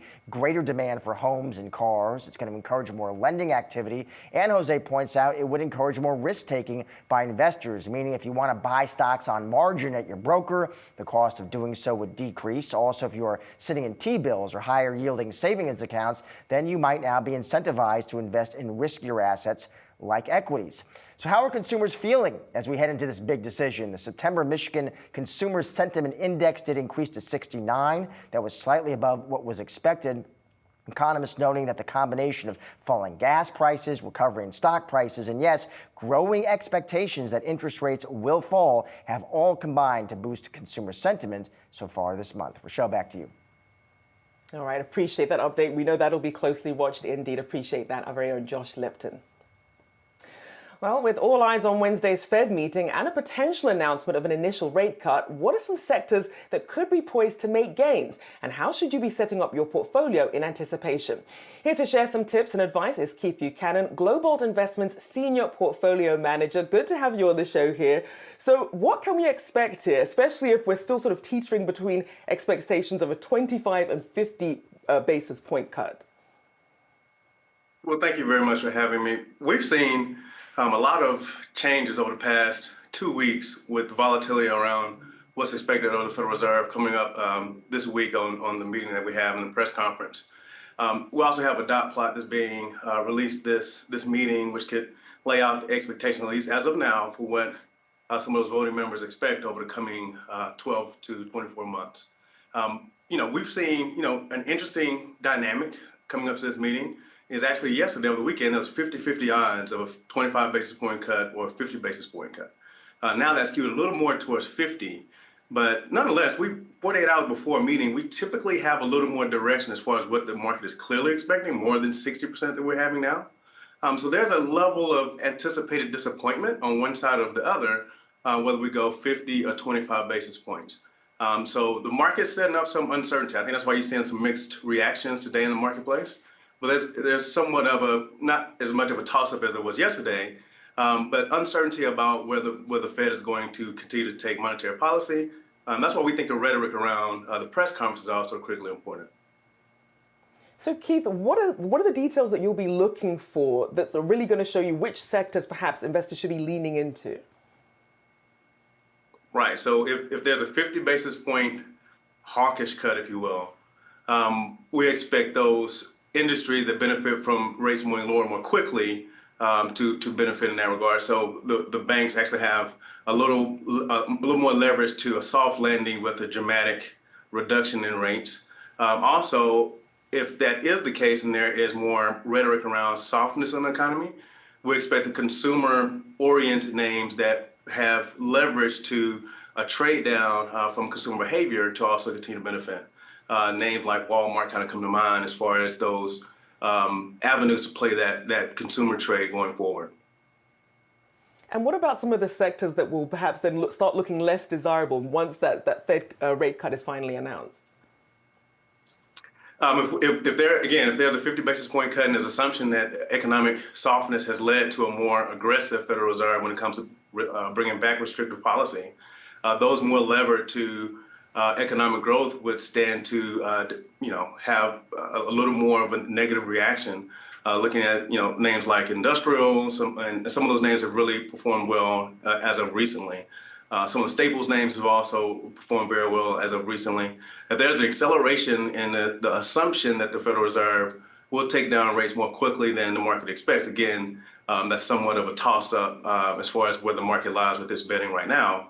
But those economic sensitive names that lend to benefit more from accelerating economic growth would tend to underperform in that environment. And so for people who are looking at the time horizon here, if this is the start of rate cuts, what does that mean for how far out investors really should be looking when they're trying to make some of these investment decisions?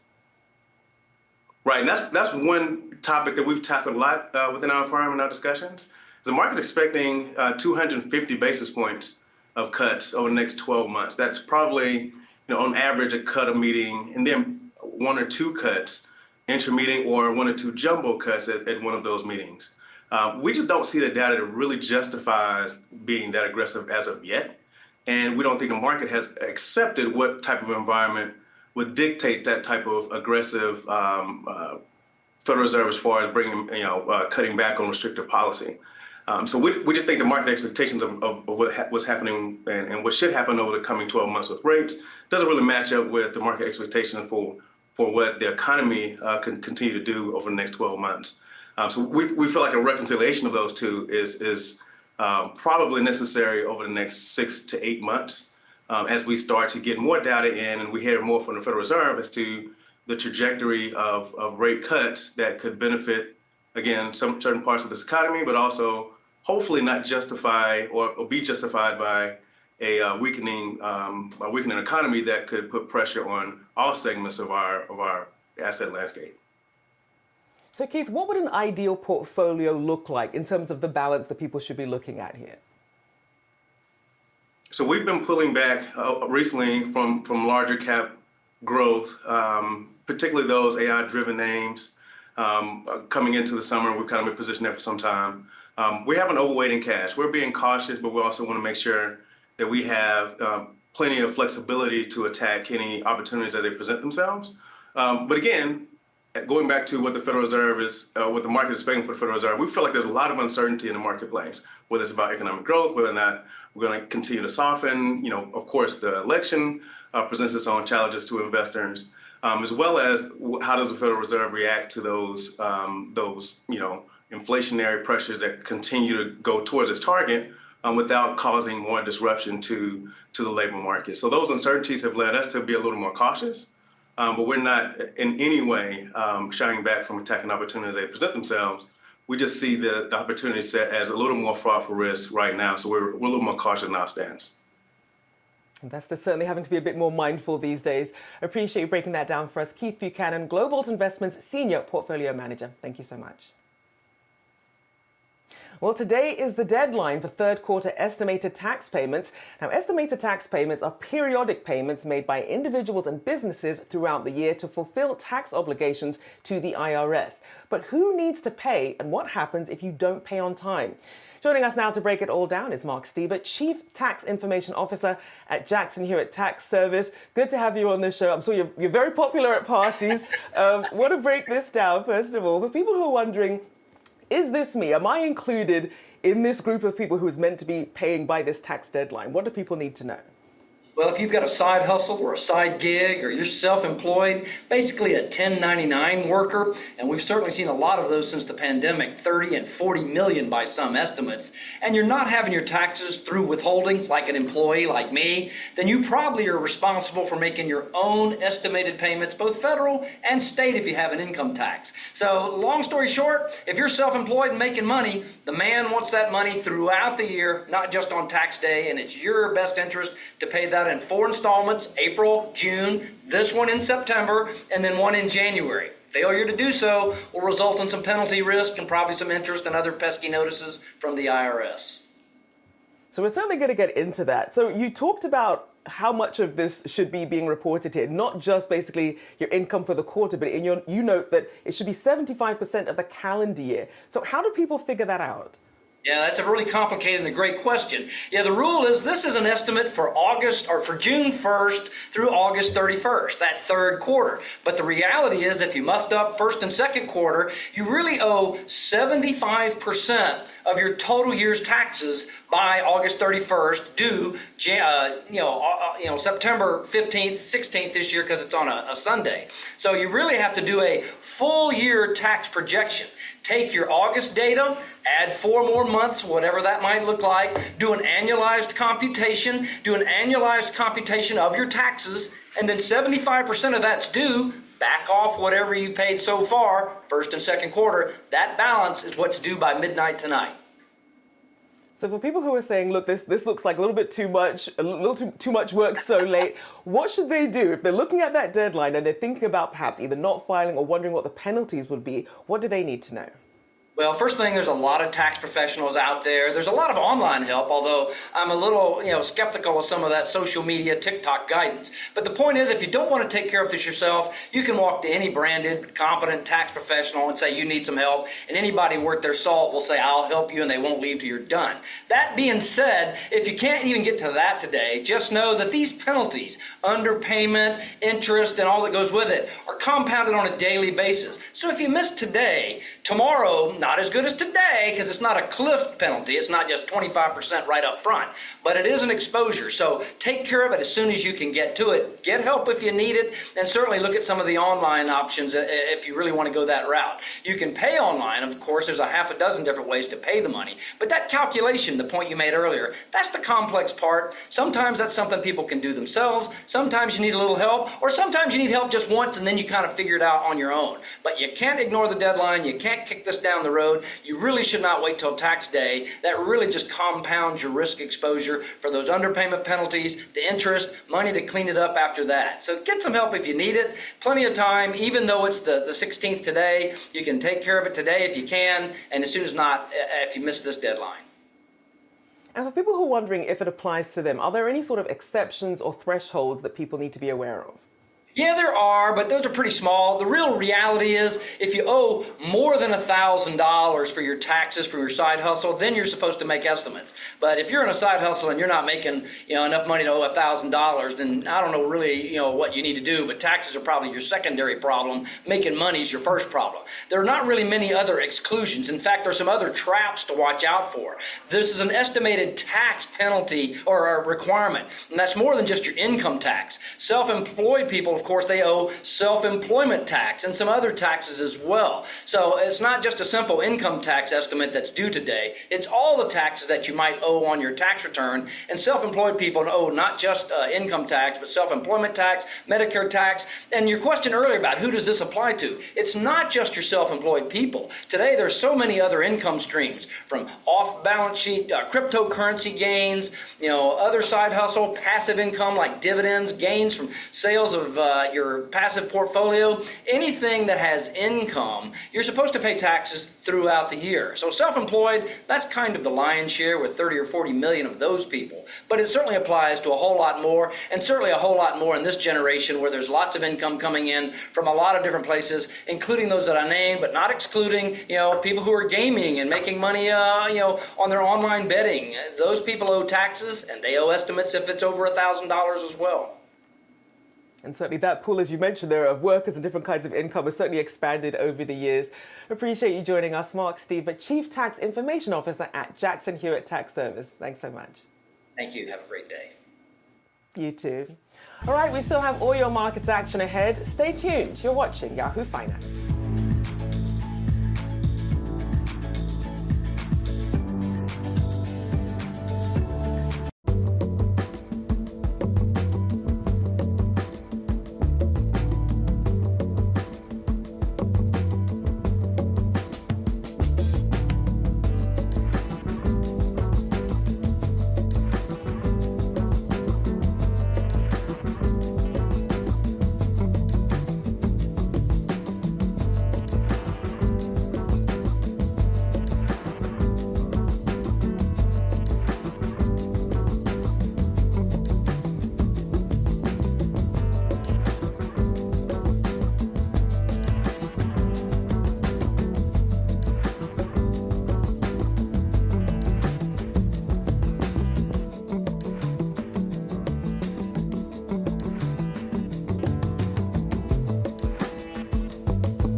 The great wealth transfer is underway.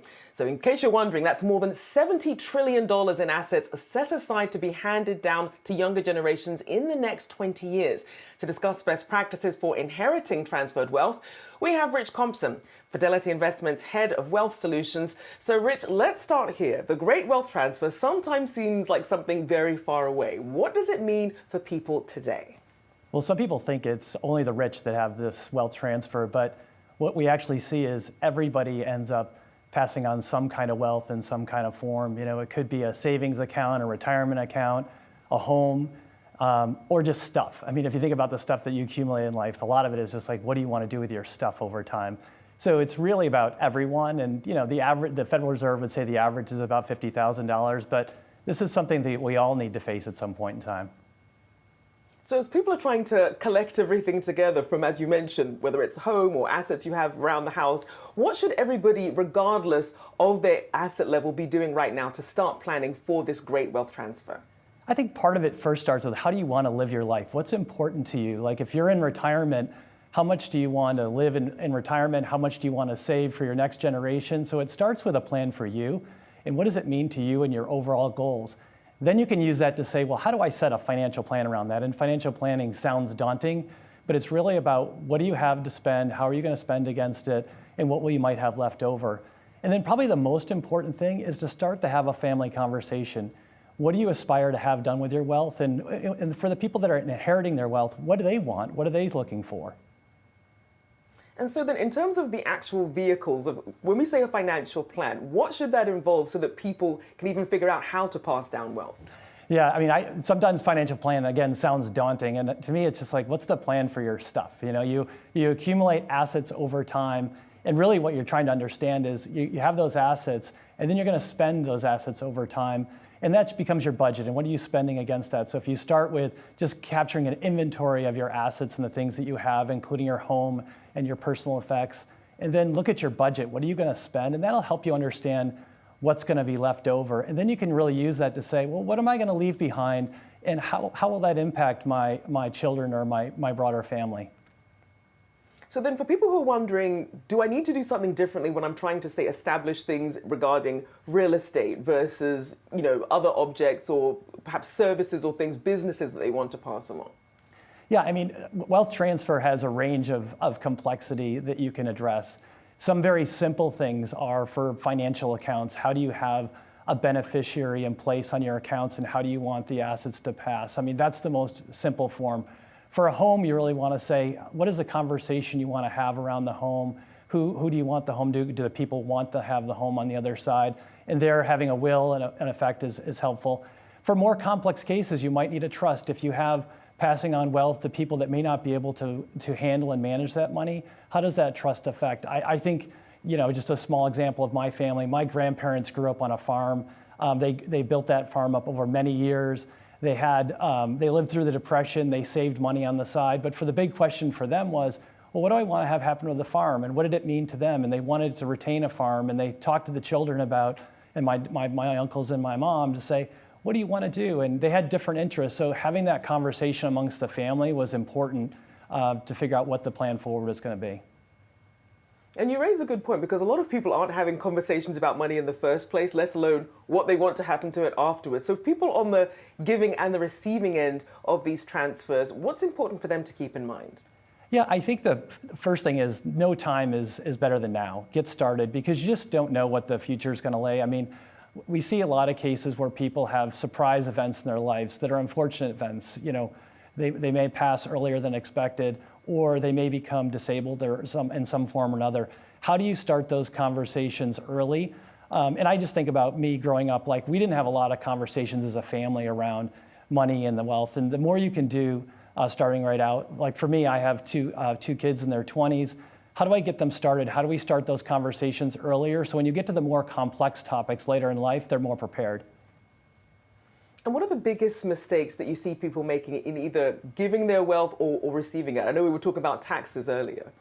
Yeah, well, I think the first thing is just what is your family intent? Like, what do you want to see? Because I think people, my dad, by the way, was an estate planner, and that's like a way to affect the plan, but it doesn't really get to what your wants and needs and your aspirations for your family. So I'd like people to start there and think about what they want. And then from a tax perspective, different assets that you have are taxed in different ways. You have homes that are taxed a certain way. Retirement accounts tend to be taxed as income afterwards.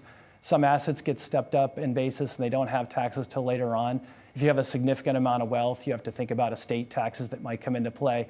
So the best thing you can do is really start with that inventory, and then start with who do you want to give it to? Because depending on how you give the money could also have tax implications. So know your inventory and have those conversations. As difficult as you may find them, it certainly serves everyone in the end.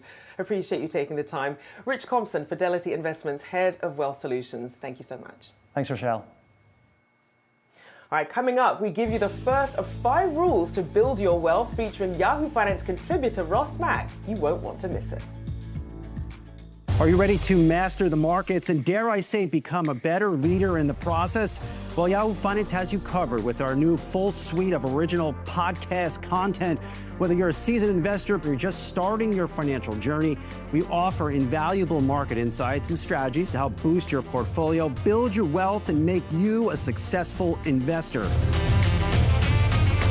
Now let's make some money and get a lot smarter. I've done Yahoo Finance forever. This is a spectacular spot. Welcome to Stocks in Translation. I'm your host, Jared Blickery. Hello, world. I'm Ross Mack. Hi, I'm Bob Powell, and welcome to Decoding Retirement.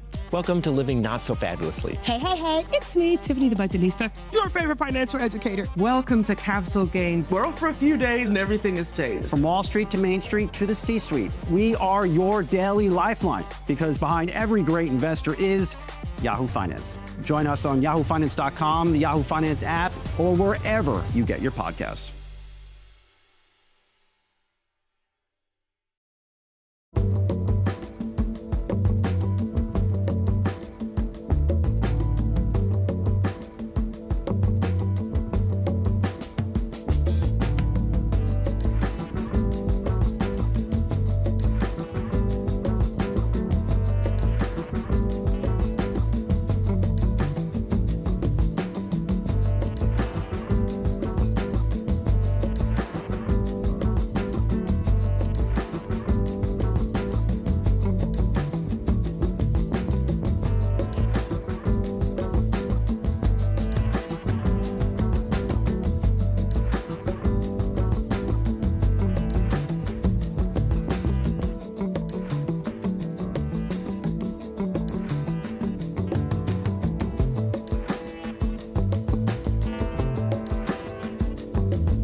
This week, Yahoo Finance is getting back to the fundamentals with our theme week, Investing 101, 5 Rules to Build Wealth. Now today we give you the first rule, which is to learn the Yahoo Finance tools. We'll guide you through how to leverage Yahoo Finance's user-friendly tools to enhance your portfolio and stay updated on the very latest market trends. Most people start their day with a cup of coffee. But if you want to be an educated investor, I recommend you begin by checking Yahoo Finance's homepage. Here are the 3 things that I do to start my morning on the right foot. First, head to the Research tab and open up our calendar from the homepage. There you see Research, there you see Calendar, and there you see exactly what's coming up this week. This has got your important events from earnings to economic data. And now I'm going to click on the earnings tab. And here you can see exactly what's coming up on the day. All the companies that are reporting results. You can even get a look ahead at tomorrow too. You can even see stock splits and IPOs. I'll scroll down here just so you can get a good glimpse of what's coming forward here today. Second here, check out Yahoo Finance's moving averages tool. Now, a moving average is used in technical analysis to help show a clear trend line based on price action of a specific period of time. So let's take a look at the moving average of NVIDIA, why don't we? First, let's type in the ticker symbol up top, NVDA. That's typed in, hit enter. And then, once you've done that in the Yahoo Finance search bar, advanced chart here is what we're going to click on next. That way, we can get a blown up, full-sized image and a little mountain graph too. And then you'll see some options here on the top left. Now, what you're going to do is take a look at some of the indicators here. And you'll see moving average. Now, what I'm going to do is I'm going to hit moving average here, and I'm going to already have a preset period, which is 50. That's 50 days. So now we're going to get a 50-day moving average just to see what that trend line looks like. We hit apply, and there you can see that red line on the screen. That is exactly what we're going to compare up against. And as you can see right now, the company is trading below the 50-day moving average. But if I were to change that, I could actually go back and hit this little pencil button and change that to a 200-day moving average if I wanted to. Why don't we do that? Hey, would you look at that? NVIDIA is still well above that 200-day moving average. Okay, and finally, let's check out Yahoo Finance's historical data tool. Another way to take a deep dive into a stock and see trading day level data with opening and closing prices, highs and lows during a specific session, and even export data in those tables to your own spreadsheet. So, once again, here's what we're gonna do. We're gonna look up a quote. Let's do AAPL this time. And then from there, what we're gonna do is take a look at this sidebar here and go down to historical data. You'll see options that allow users to toggle timeframes, create custom data ranges, and even download the data for premium users. Those are the 3 tools that I use every day to start my morning, and they can help you become a more prepared investor too, all starting from the Yahoo Finance homepage. A big thank you to wealth anchor Brad Smith there for that lovely walkthrough. Now, there are a slew of other useful tools on Yahoo Finance's homepage that you can also use to become a smarter investor. Here to share some of his favorites is Ross Mack, a Yahoo Finance contributor and host of the Financial Freestyle podcast. Good to see you, Ross. Now, you have 2 tools that you use daily. Tell us about them. Yeah, so when it comes to Yahoo Finance tools, they're second to none, right? 2 of the ones that I use the most anytime I'm analyzing a stock is first holders, and then secondly is statistics, right? So let's actually talk about holders. I think it's very important as a young retail investor, right? You don't have everything that a typical institutional investment firm will have. You don't have other analysts, et cetera. So one way to actually use this best is to piggyback on them. And what I mean by that is if you go to a holders list and you look at a stock, now you get the ability to see who actually owns this. And why that's important? Well, one, it's giving you a sense of saying, hey, the guys who are actually much smarter than me own this. Therefore, they've already done all the hard work. So for instance, say I go look at Apple, right? I want to see who owns Apple. You're going to see Vanguard, Fidelity, BlackRock. You're going to see Warren Buffett, Berkshire owns it. But the reason I say that is like, imagine going to try to find a new restaurant. If this has a Michelin 4 or 5 star, guess what? That's telling you it's a good restaurant. And I say that in the same breath of saying this will be a good investment. If someone tells you, here's a penny stock, and you see no one actually owns this of names that you've become familiar with, the Fidelities, the BlackRock, the PIMCOs of the world, probably it's a little too risky for you. And so first thing I always recommend is look to see who owns this, because it lets you know the teams that have a dedicated analyst team, a dedicated portfolio management team that's literally calling the management teams of those companies, they've already done all the hard work for you.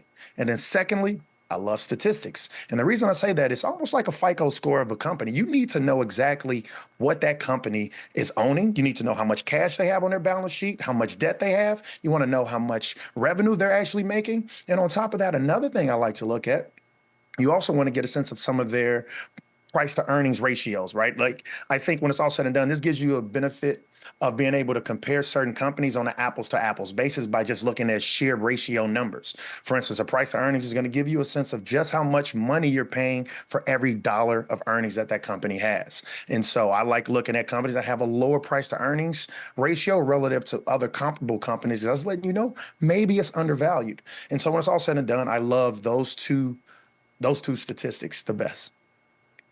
And that's good because a lot of times people might get information and won't know how to sort of use that, but doing it through the platform and through these tools, they actually get to make sense of it. So Ross, of course, want to talk a bit about your podcast, Financial Freestyle, because while you give advice about investing in the market, you also dive into entrepreneurship and investing in one's own ambitions. You spoke to Carolyn Aronson, founder of It's a 10 Haircut. So let's take a look at a quick clip.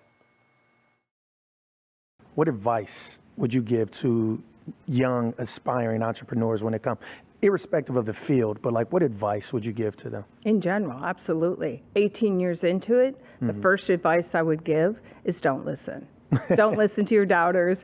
Don't listen to the people who tell you you can't or you won't.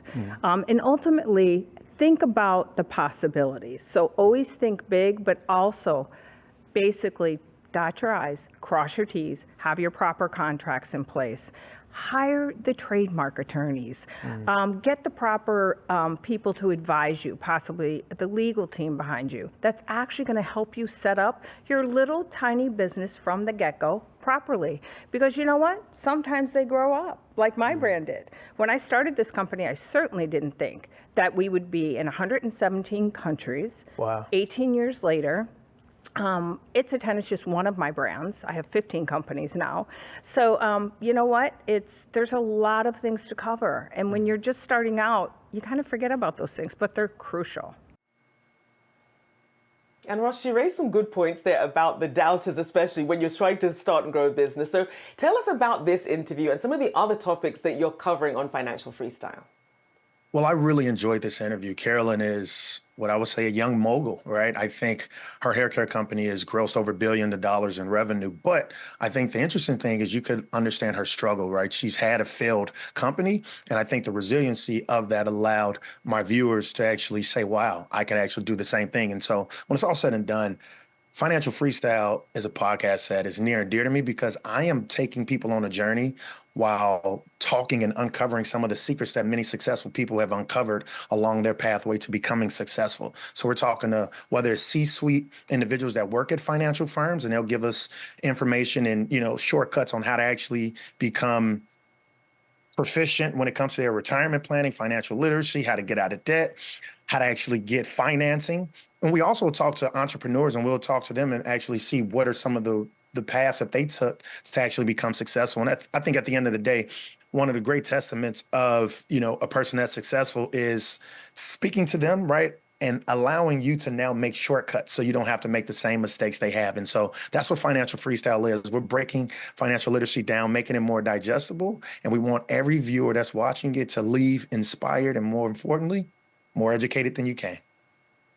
And I love that you hit it at sort of every sort of level of investment and entrepreneurship. That's very important to get everyone on board. A big thank you to Ross, of course, for joining us. And of course, you won't want to miss it. We have lots coming up with Ross and Financial Freestyle. He's got some great guests coming up. Joy Butts, she's a senior business consultant for Chase for Businesses Coaching for Impact on September 23rd. And Kristen Meyer, editor-in-chief at ETF.com on September 30th as well. Some great interviews to look up for.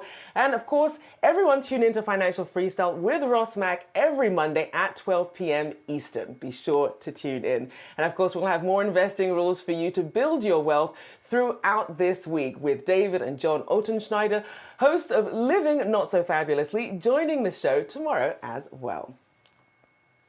All right, coming up, retail. Good to see you, Ross. All right, coming up, retail cards hit record high interest rates. We'll break down what this means for card users right after the break.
Some news crossing the wire on embattled plane manufacturer Boeing. As we're seeing here, the company announcing a hiring freeze and considering temporary furloughs after 33,000 employees went on strike last week for the first time in 16 years. Boeing Chief Financial Officer Brian West said the strike jeopardizes their recovery in a significant way, and they must take necessary actions to preserve cash and safeguard their shared future. The company also saying it will cut supplier spending and suspend non-essential capital expenditures and facility spending. Boeing shares trading lower by around 1.33% at the moment on the day following the announcement. So far this year, shares have fallen by 40%. Well, today's announcement of cost-cutting measures are in preparation for a drawn-out and expensive strike by workers at its main Seattle hub. The sweeping measures also include a halt of non-essential travel, pausing any pay increase associated with promotions, cutting back outlays for air shows, and charitable donations. We'll continue to track that for you here on Yahoo Finance. Well, this week, the Federal Reserve is expected to cut rates from its over 20-year high. Well, what does that mean for you and your credit card interest rate? To discuss, we have Yahoo Finance's very own Kendall Little. So, Kendall, what should we be keeping an eye on here? Yeah, so just to start off, we do know that the past couple years of higher interest rates have been tough on credit card holders. You know, if we look back at 2022, before the current rate hike cycle began, average credit card rates were around 16%, and today they're over 21% on average. Though we've seen plenty of credit cards with potential APRs even as high as 30%. So the important thing to remember if you're a credit card holder is that while credit card rates are affected by the Fed, it's not the only part of the decision from your credit card issuer. Based on what we've seen in the past, even if the Fed does lower rates this week on 25 basis points or 50 basis points, that's not going to make a significant difference in what you're being charged on your credit card. The best thing that you can do right now then is to not wait for the Fed, start making moves today to pay down your credit card debt. One tool that we really like and recommend is a balance transfer credit card. These credit cards have 0% APRs for anywhere between 12 to 21 months. So that means that you're going to have at least a year to pay down your current balance without taking on any extra interest charges. But you do need to account for balance transfer fees. These can be between 3% and 5%, but that's going to be a lot less than you would take on in interest otherwise. Another option for some people for consolidation might be a personal loan. You're probably not going to find personal loans today with 0% APR like those balance transfer cards, but these loans can have much lower rates than your credit card will. And then just one other thing to really remember is not to add to your credit card balance as you're trying to pay it off. For some people, that might mean switching to cash or a debit card while you're working on that debt. But whatever you're going to forfeit in rewards or cash back during that period, again, is going to be a lot less over time than taking on extra interest. Indeed. Better to not add to that debt if you can. Appreciate you breaking that down for us. Kendall Little, thanks so much. Thanks. Well, with major holidays coming up, retailers are eager to push out promotions, including offers for their credit cards. Now, these cards help retailers build brand loyalty with shoppers by offering perks like rewards and discounts, but they can come at a steep price. A new Bankrate study shows that average interest rates on a store card hit a record high of 30.45% this year. And here to explain why these rates are high and what it means for card users is Ted Rossman, Senior Industry Analyst at Bankrate. Good to see you, Ted. So first of all, how did we get to the point where we're now looking at interest rates, retail credit card interest rates of over 30%? It is pretty shocking, isn't it? 30% used to be this kind of unofficial ceiling that few dared cross. On a lot of credit cards, the penalty APR is 29.99%. If you're very late and you get put in the penalty box, or for others, if you have a really low credit score, maybe your rate is north of 30. But yeah, it's common on store cards. The Fed rate hikes the last few years are part of it, but they're not the only story. Retail credit cards are easier to get, so because they're less selective on credit quality, they bump up the rates. One other thing that's been going on is a lot of store cards rely on late fee revenue, and the Consumer Financial Protection Bureau is trying to bring that average late fee down from $32 to a cap of just $8. It's been put on hold by a federal judge, but some store card issuers have already started raising rates and other fees to compensate for what could be lost revenue on late fees. Now, it's interesting looking at the data in terms of the spread between some of these retailers that offer cards with the highest and lowest APRs. Which ones did you see as the highest and the lowest? 35.99% is the highest. So we're talking about cards from Petco, Michaels, Piercing Pagoda, Big Lots, Good Sam, a few others. The lowest come with an asterisk. There's an Amazon secured card that has a 10% APR, but a secured card, of course, means you're putting down a deposit. It's a low credit line. Not that we want you to carry debt on any credit card, but especially a secured card, it's not really something that you should be carrying debt on. But again, you don't want to carry debt on those 30+% ones either. There's a military star card that can be used at military bases and commissaries. That one has an APR around 15. Both of those are very special cases. Everything else we surveyed, and we looked at all the cards from the 100 largest retailers, everything else was over 20% on average. Many were above 30. So then how can shoppers try and avoid some of these high interest fees with retail cards?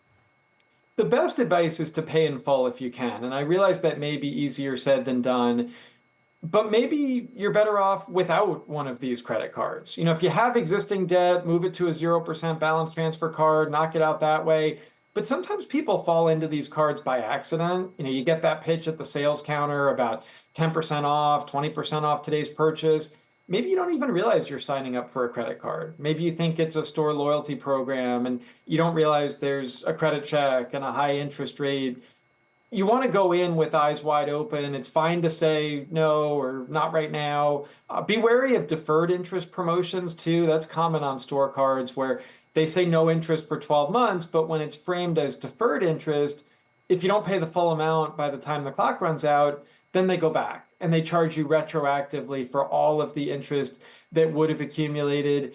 Store cards really only work if you're very confident you can pay in full and if you're loyal. You know, if you shop at Target a lot or Best Buy or Amazon and you use their card and you get 5% back every time you buy something from them with their card, that works. But it starts with paying in full to avoid interest. Indeed, you raise a good point. No point getting that 20% discount owed to be paying, 30% interest rates. Appreciate you laying all that out for us. Ted Rossman, always good to see you. Senior Industry Analyst at Bankrate. Thanks for having me. Always. All right, we have much more on wealth after the break. You're watching Yahoo Finance.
There is some relief in sight with a Fed rate cut on the horizon, which indirectly results in lower mortgage rates. Now, it can take several weeks for the full impact to be felt, so it helps to know how much house you can afford before you start looking.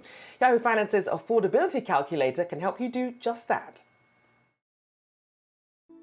Owning a home is as American as apple pie and baseball, yet the promise of achieving the American white picket fence dream seems more elusive than ever. In 2024, the median price for a new home is $495,750, a price that's out of reach for 77% of U.S. households, according to the National Association of Home Builders. The median household income, meanwhile, is $80,610, according to the Census Bureau, suggesting the gap between how much a house costs and how much one can afford remains wide. Even with that gap, experts say real estate prices vary widely by zip code, and there are still ways to achieve home ownership. So how much house can you afford? Here's how to figure that out. The really obvious factor that affects housing affordability is the home price itself. But there are two other factors that are really important for housing affordability. One is the mortgage rate. The other major factor is, of course, incomes. So those are the three legs of the housing affordability stool. Of course, affordability is a quality of life calculation, so only you ultimately get to determine what works best for your monthly expenses and budget. But determining how much house you can actually afford starts with some basic details that will help you figure out what your biggest and most important monthly cost should reasonably be. A key first step is to plug the following into a housing affordability calculator. Your household gross income, that's your annual pre-tax income. Your debt, think monthly payments on loans and credit cards. The down payment, a percentage of the purchase price of the house paid up front. The loan term, the duration of the loan. Interest rates, interest paid during the loan term, which can vary based on credit score and market conditions. Mortgage insurance protects lenders in case a borrower defaults. Property taxes, a variable cost paid to local governments based on the value of the home and the land it's on. And of course, closing costs. To start, identify your household's gross annual income and gather 3 months of bank statements to estimate your debt payments. Plug that into the calculator. For this example, let's use $100,000 as the gross annual household income, a bit more than the median, with monthly debt servicing payments of $500. Lenders assess the percentage of your monthly income that goes towards paying your debts, your debt-to-income ratio, to determine your financial health and ability to take on a mortgage. A lot of people go with the 30% rule of thumb for the housing costs. That's keeping your housing costs to no more than 30% of your gross income. Anything in that range should be comfortable for most people, but like most rules of thumb, you should think about how it applies to you individually. Next, estimate how much down payment you can comfortably afford. Your down payment is usually the largest upfront cost. For this example, we'll use $10,000. Next, consider the loan term. A 30-year fixed loan is the most popular, where the interest rate stays constant or fixed throughout the life of the loan. We'll use a 30-year fixed for our example. Your mortgage will be your largest ongoing monthly payment. All the information so far and market conditions factors into the interest rate the lender offers. We'll use an interest rate of 5.795% with monthly property taxes and private mortgage insurance of $375 and $100 respectively. With all this data plugged in, a recommended affordable home price for a household with $100,000 gross income comes out to $329,902, while the loan principal and interest is $1,875. The total monthly mortgage payment, which includes property taxes, homeowners insurance, and mortgage insurance, is $2,500. You can adjust the home price accordingly if you want to spend less and see how much financial strain could be added if you spend more than you can afford. One thing to also remember, you need to factor in those closing costs, between 2 and 6% of a home's total purchase price.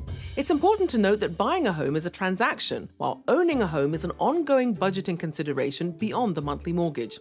Save 1% of your home's purchase price for repairs and maintenance, because that's on you too. And don't forget about property taxes. Property taxes tend to go up over time as costs for government services rise. I think when people are looking ahead and trying to think about how their housing costs will change over the long run, using a percentage of the home's value when thinking about property taxes or insurance is a good way of accounting for that. It takes time and preparation to get into the housing market. So making those little steps to save and prepare now to get your finances in order, I think that those are the right steps to take. And then, of course, anything you can do to improve your income, whether that's focusing on your career or taking on a side hustle, can also help you realize that dream of homeownership sooner rather than later. Be sure to check out all of our coverage on the housing market on the Yahoo Finance homepage. All right, well, that's it for Wealth. I'm Rochelle Akufo. Thanks for watching. And of course, stay tuned for Market Domination with Alexandra Canal and Josh Lipton coming up at 3 p.m. Eastern. You won't want to miss it.